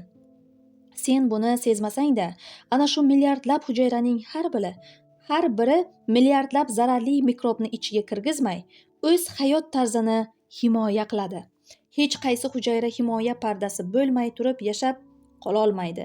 Qachonki kerakli muhofaza vositasini tanlash qobiliyatiga ega bo'lsa, o'z sog'ligini saqlab, kasalliklardan seni ham asraydi. Juda ham chiroyli fikrlar ekan. Inson milliardlab hujayralardan tashkil topgan. Sen buni sezmasang-da, ana shu milliardlab hujayraning har biri milliardlab zararli mikrobni ichiga kirgizmay, o'z hayot tarzini himoya qiladi. Demak, biz shu yerda o'zim fikrimni aytib o'tib ketayki, butun organizmimiz milliardlab hujayralardan tashkil topgan bo'lsa, agar biz mana shu millionini ishga solib, agar o'z ustimizda ishlasak, qaysidir maqsad ustida harakat qilsak, albatta mana shu maqsadga erishishimiz uchun mana shu million hujayramiz ham yordam bera oladi. Xo'p, davom etamiz. Tabiatingga umidsizlik sindiradigan bu jumlalarga qarshi bir himoya pardasi hosil qilishingni xohlayman. Avvalo, mana shu salbiy fikrlarning mutlaqo aksini aytgan holda ishga kirishasan va ularni to mohiyati ruhiyatingga jo bo'lmagunga qadar takrorlayverasan. Bu jarayon haftalab, hatto oylab davom etsa-da, to'xtamaysan. Yo'q, qo'lingdan kelmaydi. Qo'limdan keladi. Bekor gap. Ikkinchi bosqichda esa boshqalar senga baxsh etgan ruhiy quvvat bilan kelajagingda qandaydir o'zgarish bo'lmaydi. Mana shuni tan olishing lozim. Yashagan har oning, har daqiqang qandaydir imkoniyat taqdim etadi senga.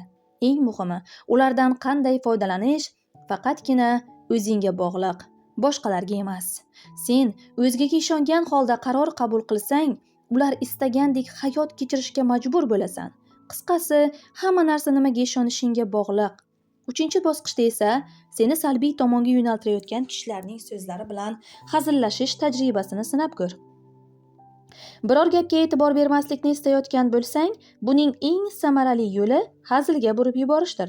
Chunki kulgili talqin qilgan narsang tashvishga solmaydi, qo'rquvni ham hosil qilmaydi. To'rtinchi bosqichda esa senga salbiy fikrlar bilan zarar berayotgan do'stlaring hayotiga nazar tashla. Qanday muvaffaqiyatlari mavjud ekan? Muvaffaqiyat seni o'zgartiradi deb o'ylaydigan odamning o'zi bunga ega emas. Senga ishora qiladigan umr yo'ldoshingning, sevgilingning muqarrar holda bir eshigini yopgani haqida bong uradigan yaqiningning hech qachon qadr ko'rganini his etadigan munosabati bo'lmagan aslida. Mehnat qilib, yutuqlarga erishishga harakat qilganda ko'p narsadan mahrum bo'lish mumkinligini aytadigan kishining o'zi hech narsaga erisha olmagan bo'ladi. Bir to'da qurbaqa baland elektr simyog'ochga tirmashib chiqish bo'yicha musobaqa uyushtirishibdi.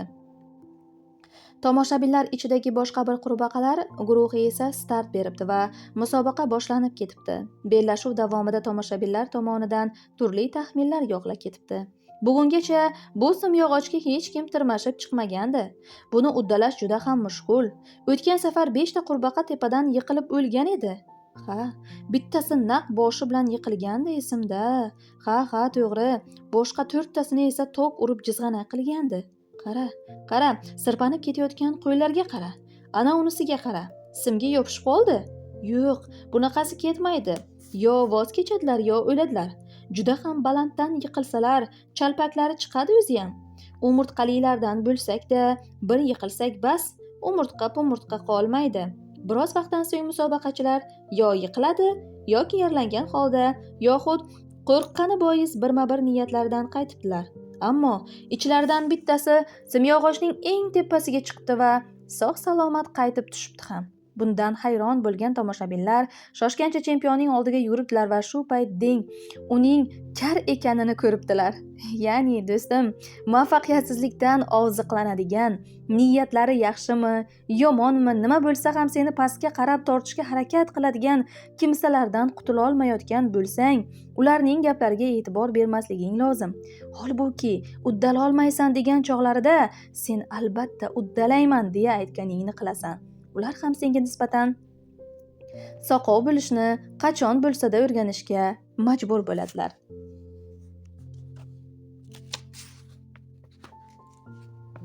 Shuni unutmaki, men senga qo'lingdan keladi deyotganim yo'q.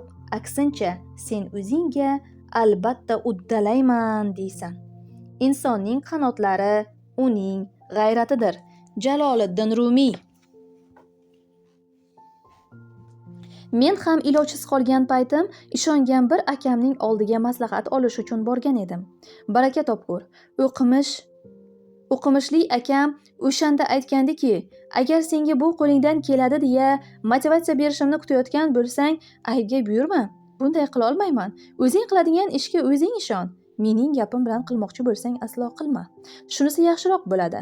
Bu gaplarini eshitib o'shanda juda ham jahlim chiqqan bo'lsa-da, ichimdagi o'zligimni o'zim uyg'otishimga yordam berdi va uning shu'lasi sekin asta charog'on bo'ldi. Bu yaxshi amalining ajri savobini Alloh orttirib bersin unga.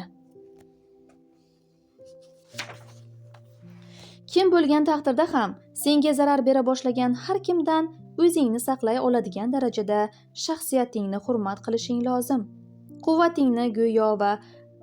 Quvvatingni go'yo vampirdek so'rib oladigan, baxtingga bir so'z bilan rahna soladigan, muvaffaqiyatlaringni ko'ra olmaydigan, hamma ishingni tanqid qiladigan, tabassum qilishni ham senga ko'p ko'radigan bu kishilar paymonasi to'lgan, sen bilan o'rtalaridagi do'stlik rishtalari allaqachon uzilgan kishilardir. Sen yo'llarni gullar bilan bezaysan, ammo yo'lda yo'ldoshim deb o'ylaganlaring ularni toptab o'tadi va yo'lning oxirini jahannamga burib yuboradi. Boshqalarning baxtsizligidan rohatlanadi. Agar ularga ko'nglingni yorsang, dardingga ham dard bo'lish o'rniga buni hamma yoqqa tarqatadi. Ich-ichidan sevinib ketadi. Holingni ko'rib erishgan har yutug'ingda faqatgina omading kelib qolganini aytishdan charchamaydigan, qo'lga kiritilganlaringga ko'z olaytiradigan, tashlaydigan qadamingni o'zining salbiy talqinlari bilan bezovta qiluvchi, har yaxshilik qilganingda go'yo uning haqqini yeyotganingdek hasad qiladigan insonlarga imkoniyat berganingdek, o'zingga ham shunday imkon bersang nima bo'ladi? Senga mana shunday yomonliklar qilib yuradigan kishilarga tuyganing, hurmatning ozginasini o'zingga tuyganingda. Ovozli ovozsiz farqi yo'q. Yo'l ayro kelib, ular seni tashlab ketadi. Ularning qochishini tomosha qil do'stim.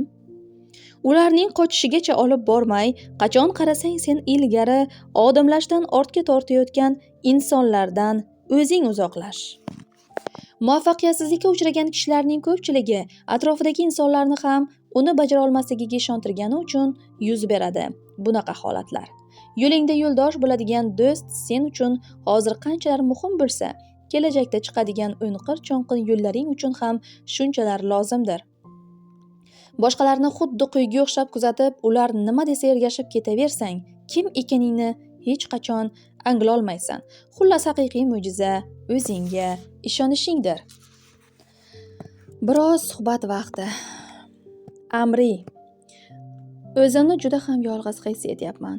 Yolg'izlik menga azob beryapti. Yildirim. Yolg'izlikka yetadigan yaxshi ustoz yo'q do'stim. Inson faqatgina me'yordan oshmagan yolg'iz bilan nimani ko'proq istamayotganini anglab yetadi. Amri. Qo'rqyapman do'stim. Yildirim. Odamzod bu dunyoga yolg'iz kelib, yolg'iz ketadi. Ammo buni tan olishni istamagani uchun umri davomida tashlagan har qadami yolg'iz qolmaslik maqsadida bo'ladi. Amri. Bu nima deganing? Umr bo'yi yolg'iz qolaylikmi bo'lmasa? Yildirim. Albatta yo'q, men buni aytmayapman. Yolg'iz qolganingda o'zingni baxsh etishing kerak bo'lgan biror ishing bo'lsa, bu ancha foydali bo'ladi. Yolg'iz qolganingda ilm o'rganish uchun vaqt sarflab aqlingni ishlatayotgan bo'lsang, aynan shu ayni muddaodir. Yolg'iz qolganingda Rabbing bilan gaplashayotgan bo'lsang, bu senga shifodir. Inson o'z ichiga sayohat qila olishi uchun yolg'iz qolishi darkor. Gavjum joylarda sukut saqlovchi ichki ovozing hech kim yo'q xilvat joyda dardlarini ayta boshlaydi. Amri, mening ichki ovozim yolg'iz qolganda faqat yomon narsalar haqida gapiradi. Yildirim, ichki ovozingning yomon narsalar to'g'risida so'z ochishi yolg'izlikdan emas, balki ichingdagi bo'shliq sabablidir. Modomiki shoh tomiringdan ham yaqin Rabbing bor ekan, hech qachon yolg'iz qolmaysan. Amri, hech kim meni tushunmayapti. Yildirim, har bir inson umrida bir bor bo'lsa-da bu gapni xayolidan o'tkazadi. Ba'zan fikrimni tushunishmayapti deb o'ylaganimiz sababli o'zimizni yolg'iz his etamiz. Aslida sevilishni xohlaganimiz uchun yonimizdagilardan ranjiymiz. Boshqalar bizni tan olishi uchun haddan ortiq fidokorlik ko'rsatamiz. Kimnidir kuldirish uchun yig'laymiz. Tushuntirishni xohlayotgan fikrimizning qarshi tarafga darhol yuqishini istab, yaxshi niyatimiz sababli sevilishni xohlaymiz. Buning aksi o'laroq tanlagan yo'limiz yoki bu yo'lda yo'ldosh deb o'ylagan kishilarimiz biz uchun noto'g'ri tanlovdir. Amri, ha, fikrimcha men ham noto'g'ri kishilar bilan osh qattiq bo'lyapman. Yildirim, seni tushunmayotgandek tuyulayotgan insonlar senga munosib do'st emas, biroq bu ularning yomon kishilar ekaniga dalolat ham qilmaydi. Bu nuqtada bir o'zgarish qilishing lozim. Yo ular bilan o'rnatgan aloqang sifatini o'zgartirasan, yoki ular bilan munosabatlaringga chek qo'yasan. Masalan, faqatgina yolg'iz qolganingda senga sim qoqib hol so'ragan o'rtog'ing yordami kerakligini bilib turib turli bahonalar to'qib o'zini chetga tortayotgan bo'lsa, mazkur ikki variantdan birini tanlashing kerak bo'ladi. Avvalo, yaxshilab o'ylab ko'r. Agar sen o'zgara olsang, insonlar ham o'zgaradi. Do'sting bilan gaplashib, uni ayblashga shoshmay, shunchaki qanchalar xafa bo'lganingni chiroyli suratda tushuntirib qo'y. Agar o'zgarishga va'da bersa, haqiqatdan ham senga do'st ekani uchun yoningda bo'lishni xohlaydi. Ammo salbiy yoki mujmal javob olsang, uni ranjitmagan holda, shuningdek, ranjitilishga loyiq emasligingni bilgan tarzda undan uzoqlash, ojiz emasligingni bil. O'rnini o'zgartira olmaydigan gullar ham har tongda yuzini quyosh tomon bura olayotgan ekan, sen ham omadingni sinab ko'rishing kerak. Ya'ni, o'zingga foydali bo'lgan ishlar tomon yuzlanishing zarur. Amri, insonlar eshitishni xohlagan narsasigagina quloq beradi. Yildirim, senga do'st bilgan inson butun qalbi bilan tinglaydi. Yurak bilan tinglay bilgan kishi esa tilga chiqmagan dardlarni ham anglay oladi. Umidingni zinhor uzma. Bunday kishilar hayoting davomida uchrab turadi. Ularning soni barmoq bilan sanarli bo'lishi mumkin, ammo shundaylar ham bor. Amri, doimo bir xil muammolarga duch kelyapman. Yildirim, doimo bir xil muammolarga duch kelayotgan inson o'zgarishni o'zidan boshlasa, yo'lning oxiri xayrli bo'ladi. Chin dildan yaxshi ko'radigan, vaqt o'tkazish uchun bo'lar bo'lmas narsalar haqida gaplashmaydigan, yolg'iz qolishdan qo'rqib nima istasa ham xo'p deb ketavermaydigan insonlarni qidirishing zarur. Bir nimalar o'z yo'lida ketmayotganini bilsang-da, ba'zan faqatgina qo'rquvlaring sababli yangi tanishgan o'rtog'ingga osongina qalbingni ochasan. Ilk kunlardanoq zarur bo'lmagan ko'plab fidokorliklarga qo'l urasan. Uning bunga haq yoki nohaq ekani bilan emas, faqatgina o'sha paytda yoningda bo'lmagani bilan band bo'lasan. Ammo vaqt o'tib, sharoit yomonlashganda yonimda bo'ladi deb kutgan kishing zumda yo'qolib qoladi. Sevgining vaqt o'tishi bilan yig'ilib kamol topishini esingdan chiqarma. Endigina tanishgan o'rtog'ingdan katta fidokorliklar kuta olmaysan. Xuddi shunday, sen ham kuching yetmagan buyuk yaxshiliklar ostida ezilishing shart emas. Biror odamning darajasini bilishning eng maqbul yo'li ular bilan hech qanday manfaat kutmayotgan xolis kishilardek munosabatda bo'lishdir. Shunchaki bir ofitsiantga, biror ishchi xizmatchiga yoki qaytib ko'rmaydigan biror notanish odamga qanday munosabatda bo'lishi tanishingning haqiqiy yuzini namoyon etadi. Amri, bunaqa narsalarni aslo o'ylab ko'rmagan ekanman. Yildirim, eng yaqin do'stining sirini senga aytib bergan kimsa, senikini ham boshqasiga doston qilishi aniq. Orqasidan g'iybat qilgan kishisi bilan ertasi kuni hech narsa bo'lmagandek muloqotga kirishgan inson, shubhasiz, sening ham ortingdan gapirib yuradi. Hech qanday sababsiz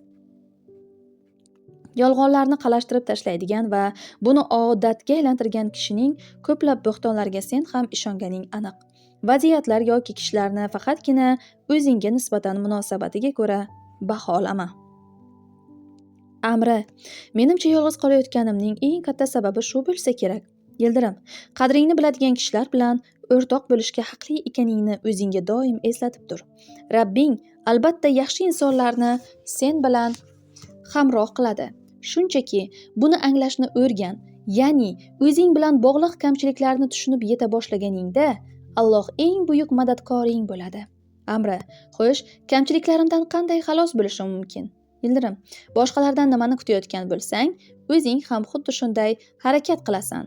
Masalan, samimiy bo'lishlarni kutayotgan bo'lsang, o'zing ham ikkiyuzlamachilikdan saqlanasan. Sevilishni istasang, sevasan. Birgalikda ko'ngil yozishni istasang, tabassum qilishni o'rganasan.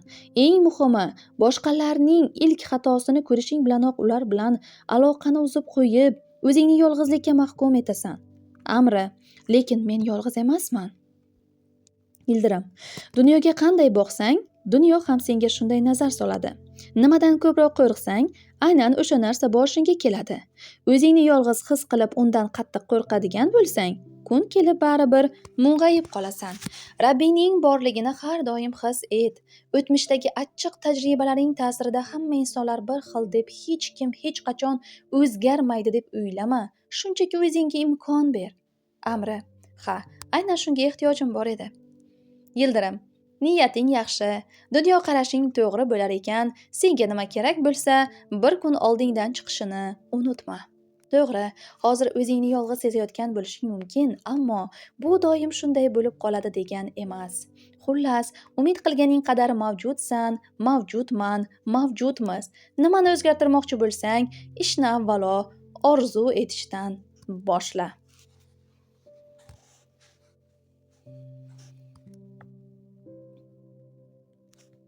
Yolg'izlik hayotda bir on, doim yangi boshlangan, tashqidan anglashilmas yoki katta bir yolg'on, quvgan saring quvlagan, tilga chiqarib bo'lmas. Bir o'ylab ko'r seni mendan ayirgan, yolg'izlik tilga chiqmas, chiqsa gar yolg'izlikmas. Osaf O'zdemir. Hech kimsiz qolishing, oddiy bo'lishing mumkin, o'zingni kuchsiz va chorasiz his etishing ham mumkin, ammo yolg'iz emassan. Kahf surasida nima deyilgan axir? Biz ularga shoh tomirlaridan ham yaqinmiz. Chidagin, ko'nglim, chida. Bechora emassan, chida. Yaratgan senga yor, kimsasiz ham emassan. Yoningda kimsasizlarning kimsasi bor. Har kechaning muqarrar bir tongi mavjud. Mavlono. Jaloliddin Rumiy. Biroz tabassum vaqti.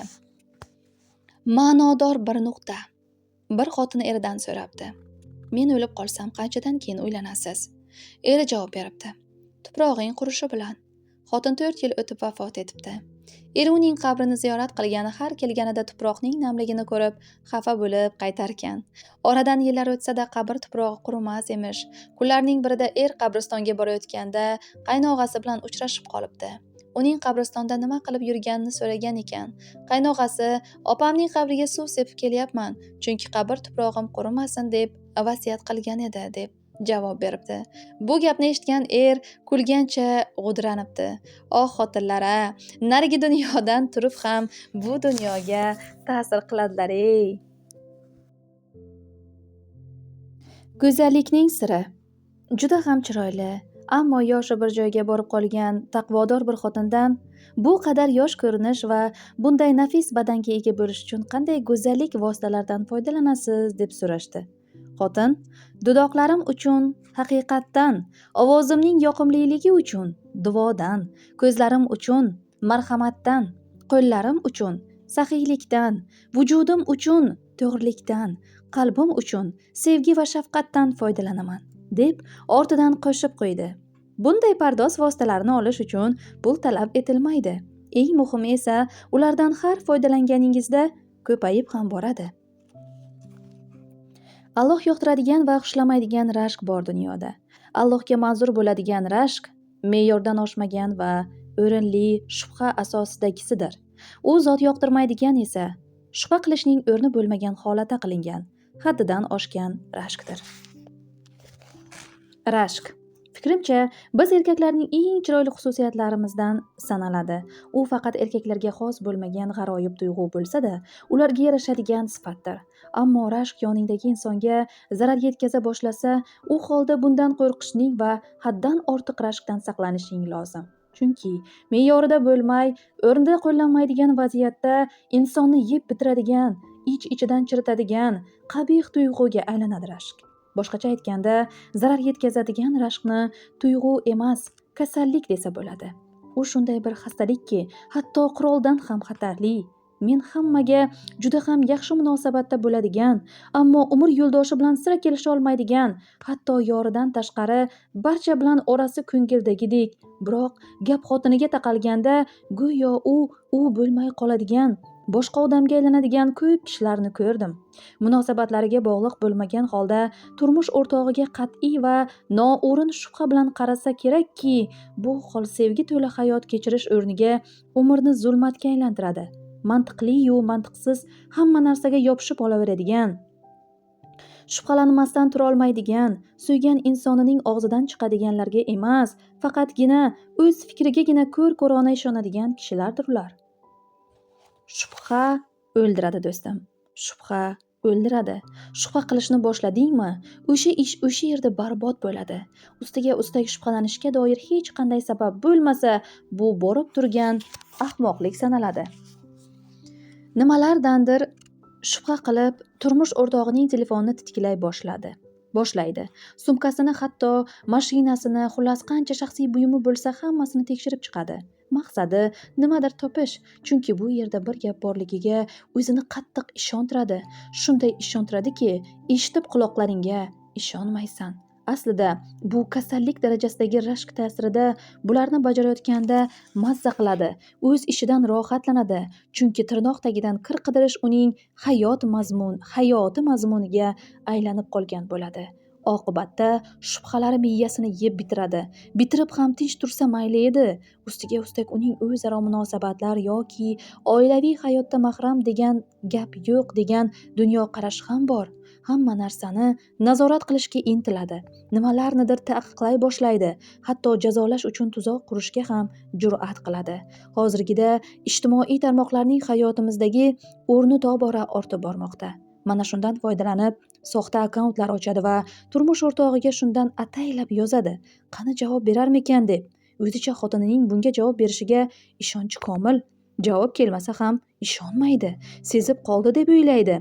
Buning aksi o'laroq balki turmush o'rtog'i yozuvni o'qimay turib o'chirib tashlagandir. Oilaviy munosabatlarining holi nima kechishi xayoliga ham kelmaydi. O'zicha jinoyat qilgan xotinini ayb ustida qo'lga tushirgan holda ong ostida qurgan soxta dunyosining to'g'ri ekanini tasdiqlashni xohlaydi. Ya'ni o'zini haqli chiqarish uchun ming bir o'yin shu quradi. O'zi yaratgan dunyoda shunday urush boshlab yuboradiki, g'alaba qozonishi uchun bittagina jumla aytilishi kerak. Men haqli edim. Bu gapni ayta olish uchun sinab ko'rmagan narsasi qolmaydi. Eng yomoni, bu urushda hamma narsani qilishni to'g'ri deb hisoblaydi. Bu vaqt davomida bo'lib o'tadigan ko'ngilsizliklar aslida o'zini yemirib borayotganini, bu ham yetmagandek, umr yo'ldoshini ham tamom qilayotganini anglamaydi. O'zi ham qiynaladi, juftiga ham azob beradi. Ishonib yurgan narsang haqiqat bo'lmasa-chi? Buni hech o'zingdan so'rab ko'rdingmi? Xullas, haqiqiy mo'jiza o'zingga ishonmoqdir. Sevgan insonni rashk qilish, unga egalik qilish tuyg'usi va uni yo'qotib qo'yish qo'rquvi har bir insonda mavjud. Bular juda ham chiroyli va yarashiqli sifatlardir. Ammo zararkunanda kamchiliklar bo'lgan jahl, nafrat va g'am chekish kabilar ham afsuski hammada bor. Ushbu tuyg'ularning hammasi o'z o'rni va me'yorida bo'lsa, hech qanday muammo yo'q. Hatto muammo ham demay, insonning insonligini ko'rsatib turadigan tabiiy xislatlardir bular. Biroq takror aytamanki, o'rni va me'yorida bo'lsa, masalan, bir go'dakni o'ldirgan qotilga nisbatan tuygan nafrating, adolatsizlikdan fig'oning falakka chiqishi, yo'qotishlardan keyin g'am chekish tabiiy hodisa. Bu tuyg'ularni zararli holga keltiradigan omil ularni kimga va nimaga nisbatan, nima uchun, qay darajada his etishing bilan bog'liq. Xotining yoki sevgilingni boshqa bir erkak bilan ko'rganingda rashk qilishing, u faqat o'zingga tegishliligi bois g'azablanishing tabiiy hol. Ammo ko'z bilan ko'rib, qo'l bilan tutmay turmush o'rtog'ing xatti harakatlarini o'zingcha salbiy tushunish yoki o'tmishda boshingdan o'tgan ko'ngilsiz bir voqeani qaytadan eslab, hislaringni boshqara olmay uni ayblash rashk emas, xastalikdir. Senga muvozanat saqla demayapman, chunki bu muvozanati bor bir tuyg'u emas, shunchaki uning me'yorini bilish kerak xolos.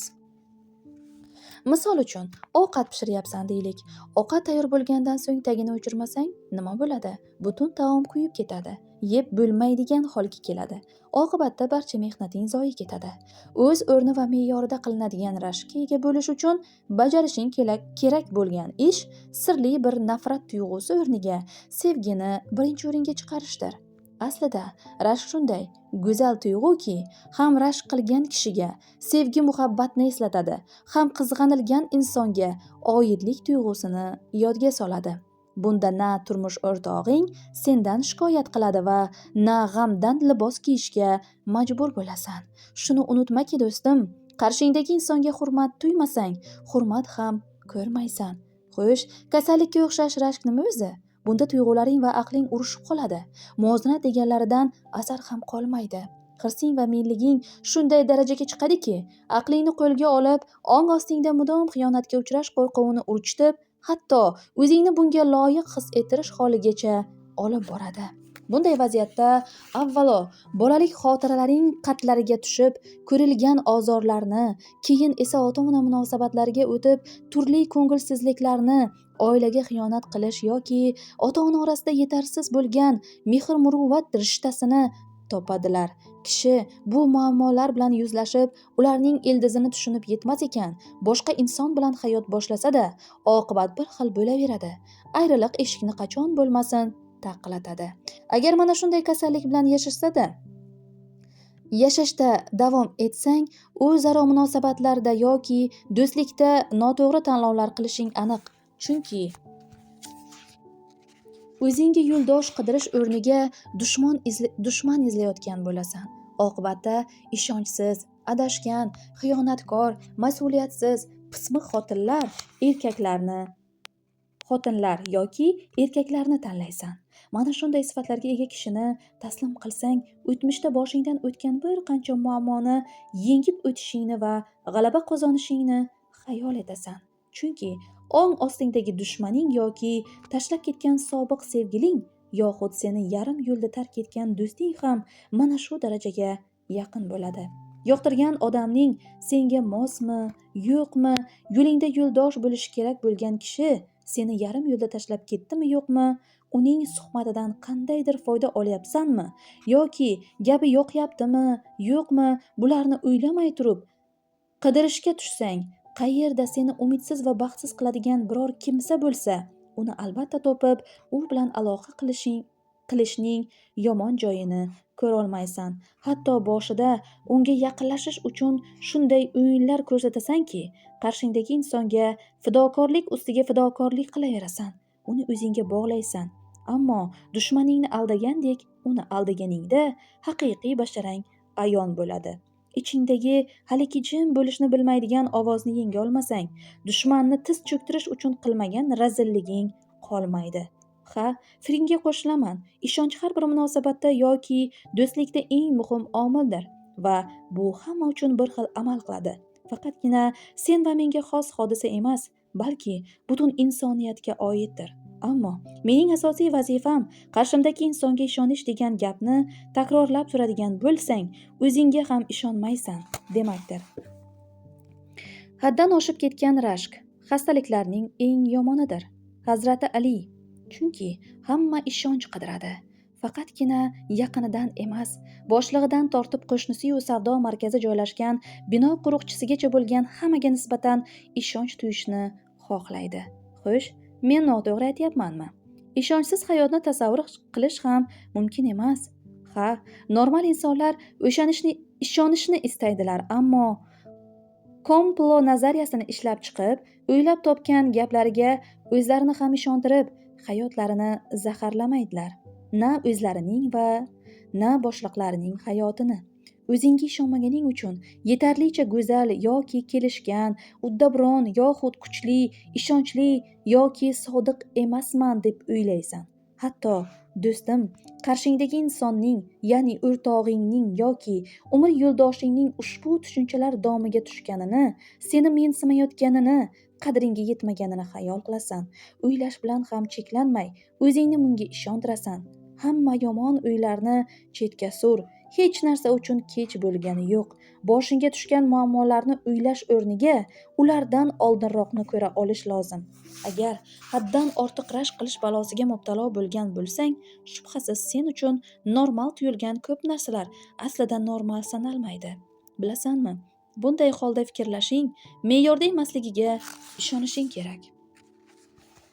Xom sut emgan inson borki yanglishadi. Xatosini tan olish ham mardlikdir. Ham yaqin insoningga aziyat berasan, ham o'zingga. Shuning uchun bu soxta tuyg'udan voz kech. Seni oddiy bir o'yinchoqdek o'ynatishiga izn berma. U tuyg'u sening sohibing emas, balki sen uning sohibisan. Bolaligingda seni bu balo domiga tortgan qanday voqea bor bo'lsa, albatta uning choki ham bo'ladi. Ana shu chokni top va uni so'kib tashla. Bu qo'lingdan keladi demayman, balki o'zingga o'zing qo'limdan keladi de va buni bajar. Bir ayol yosh payti ona bo'lishning va shuning uchun universitetda o'qiy olmaslikning alamini bolasidan oladi. Hatto qo'lidan chiqib ketgan barcha imkoniyatlari uchun bolasini ayblaydi. O'zini tashlab ketgan turmush o'rtog'ining qilg'iliklarini butun tafsilotlari bilan bolalariga aytib berib, otasidan nafratlanishsin deya jigar go'shalarining hayotini mahv etadi. Eri ham ota bo'la turib bolasiga qarab ham qo'ymagan, hatto uning ko'z yoshlarini ko'rib tursa-da, nimaga yig'layotganini so'ramay uydan chiqib ketgan edi. Xullas bu oila mutlaqo o'zini o'ylaydigan bo'lib qolgan bo'lishi mumkin. Balki yaxshi niyat bilan qildilar, ammo jahllarini yenga olmadilar. Mana shunday psixologik bosim ostida qolgan ko'plab kishilar bor. Sening yoki mening bolaligimda mana shunday ota-onalarga o'xshaydiganlar afsuski bo'lgan. Ammo hozir kechirish payti. Yaralarga malham qo'yish oni, o'z qadringni bilish vaqti, yo'lingda davom etish fursati. Yelkalab yurgan haligi yomon tushunchalarni ko'nglingdan yulib otish payti. Onang, otang yoki qattiq yaxshi ko'rib o'rnak olib yurgan yaqining senga mana shunday achinarli taqdirni ravo ko'rdi. To'g'ri, o'zingcha haq deb o'ylagan sabablar ham bordir, ammo ularning hozir hech qanday ahamiyati yo'q, sababi ularni yengib o'tish fursati keldi. Seni yomon yo'llarga boshlagan oyoqlaring emas, tushunchalaringdir. Sen aslo keraksiz va qadrsiz emassan. Boshingdan o'tgan o'sha og'ir kunlar, eshitgan og'ir ta'nalaring yoki his ettirgan yomon tuyg'ulari allaqachon o'tib ketdi. Endi o'zing uchun kechir ularni. Kechir. Kechir va yengil tort. AQShlik olimlarning tadqiqotlari kechirishning inson uchun qanchalar foydali ekanini isbotlab berdi. Ular 260 nafar inson ustida kechirimli bo'lishning sog'likka ko'rsatadigan ta'sirini o'lchadilar. Ularning hammasi bir-biridan arazlab yurganlar edi. Avvalo barchasi birma-bir sog'lik ko'rigidan o'tgandan so'ng 45 kun davomida har haftada 90 daqiqa mobaynida arazlagan insonlarini qanday kechirish mumkinligidan dars oldilar. Undan keyin har bir sohaning maxsus mutaxassisi bilan birga har biri alohida tibbiy ko'rikdan o'tkazildi. Ko'rikdan so'ng olimlarning bergan ma'lumotlari quyidagicha bo'ldi. Kechirishni o'rgangan va xafa bo'lib yurgan kishilarni afv etishni uddalagan insonlarning umumiy sog'lik darajalarida sezilarli ijobiy o'zgarishlar kuzatildi.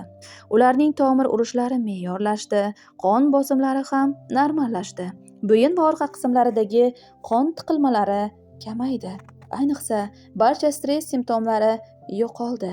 Horg'inlik, bosh og'rig'i, bosh aylanishi kabi shikoyatlari ozaydi. Kechirimlilikning ruh salomatligi borasida ham ijobiy ta'siri kuzatildi. Afv etishni uddalay olganlar o'zlarini yanada baxtli, huzur halovatli, yetarlicha tetik his etayotganlarini aytdilar. O'zingdan kamchilik qidiraverishdan darhol voz kech. Rabbimiz faqatgina kelishgan kishilar yoki go'zallar baxtli bo'ladi degan oyat nozil qilmagan. Aytaylik, shunchalar rashkchi, hasadgo'y bo'lishingga qaramay, hamon davom etayotgan bir munosabating bor va sen bundan xursandsan. Ertalab turganingda buyraklarim juda ham yaxshi ishlayapti, ko'zlarim tiniq ko'ryapti, yuragim ham risoladagidek demaysan. Ammo biror yering og'riganini his qilgan oning shifokorga borishni xohlaysan. Xuddi shunday do'stim. Muammo bor, muammo. Munosabating davom etayotgan bo'lsa-da, qalbing og'riyapti. Do'stliging davom etayotgan bo'lsa-da, miyang taranglashyapti. Tashqarida kun sayin oqib ketib, qaytib kelmaydigan shunday go'zal hayot borki, bundan xabaring bormi o'zi? Faqatgina nobop bo'lgan birgina do'st yoki nosog'lom munosabatga bog'lanib qolmagan yap-yangi bir hayot. Oilangdan ko'rishing kerak bo'lgan e'tiborni va mehr-muhabbatni yoki boshqa do'stlaringdan kutganing o'rtoqlik-u do'stlik mehrini birgina odamdan kutish qanchalar to'g'ri? Buni o'zingdan hech so'rab ko'rdingmi? Kelajaging haqida biror rejang yoki orzung bormi? Agar yo'q bo'lsa, darhol bir reja tuz yoki orzu qilishni boshla. O'zingga vaqt ajrat. Biror xiyobonda o'tirib 50 sahifa kitob o'qi. Bir mushukchani boqib olishga nima deysan? Boshpanasiz insonlarga sho'rva ulashish ham yaxshi fikr. Yoki biror kasalxonaning tez yordam bo'limiga bor va ko'rchi, u yerdagi insonlarning og'ir ahvoli senga qanday ta'sir qilar ekan. Boshqa hayotlar bor, boshqa dardu g'amlar, hatto haqiqiy dardu g'amlar bor. Bularni ko'rishing kerak. Ko'rmaslikka olganing bilan ular yo'q bo'lib qolmaydi. Xo'sh, onang bilan oxirgi marta qachon birga nonushta qilding? Ukang bilan kino ko'rishga oxirgi marta qachon bording? Otang bilan shaxmat o'ynadingmi hech? Opang yoki akangga do'stingga taklif etgandek konsertga tushishni taklif qildingmi hech? Oshnolaring yoki xotining bilan rejalashtirgan dam olish dasturlaringga o'xshaganlarni amakivachchalaring bilan uyushtirdingmi biror marta bo'lsa ham? Sevgi birgina kishidan kutiladigan darajada kichik va jo'n narsa emas. Ichingda shunday go'zal sevgi borki, butun dunyoga yetadigan darajada. Buni anglash kerak xolos. Omadingni sinab ko'rishdan qo'rqma. Aldanib qolishdan cho'chishing mumkin. Xiyonatga yo'liqishdan hayiqishing mumkin. Insonlar orasida sharmanda bo'lish yoki yolg'iz qolish ham mumkin. Balki achinarli darajada ahvolim yomon deb o'ylayotgan bo'lishing ham mumkin. Ammo shuni bilib qo'yki, bularning hech biri haqiqat emas. Ustiga ustak, hech qaysi kun o'lim haqiqatidan ko'ra achchiq emas. Hech bir dard har kuni bir xil shiddat bilan og'riq bera olmaydi. Qalb va o'zingga kel. Qalban o'zingga kel. Hech narsa uchun kech bo'lgani yo'q. Sen o'ylaganingdan ham kuchlisan. Boshingga balo bo'layotgan yomon hislarni qalbingdan yulib ot. Bu yomon kamchilikka haddini bildirib qo'ya oladigan odam yolg'iz sensan. Senga yana bir narsani eslatib qo'yishni xohlayman. Dunyodagi ilk qotillikning sababi hasaddir, ko'rolmaslikdir. Ha, to'g'ri topding. Qobil va Qobil qissasiga ishora qilyapman. Nafs degani balo ta'sirida hasad o'tida yongan Qobil o'z jigarini o'ldirib qo'ygan edi. Sen o'zgarsang, hayot o'zgaradi.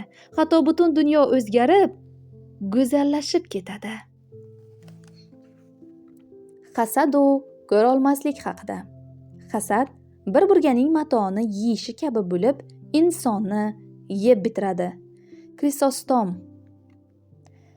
Hasad insonni tubanlashtiradigan, pastkashga aylantiradigan qabih tuyg'udir.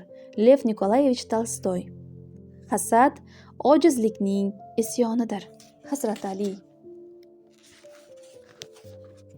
sevgan kishingni qizg'anib rashk qilish boshqa. Uni ham bir inson, shaxs sifatida ko'rmasdan, bo'lar bo'lmasga shubhalanib, hamma narsani taqiqlab qo'yish boshqa. Ularning har ikkisi ham bir nom ostida birlashsa-da, oralarida yer bilan osmoncha tafovut bor. Ularni yaxshilab farqlab, shunga ko'ra harakat qilish zarur. Fosiq va hasadgo'yning qalbida jahannam bor. Shuning uchun ham olovdan uzoqlashgan ma'qul.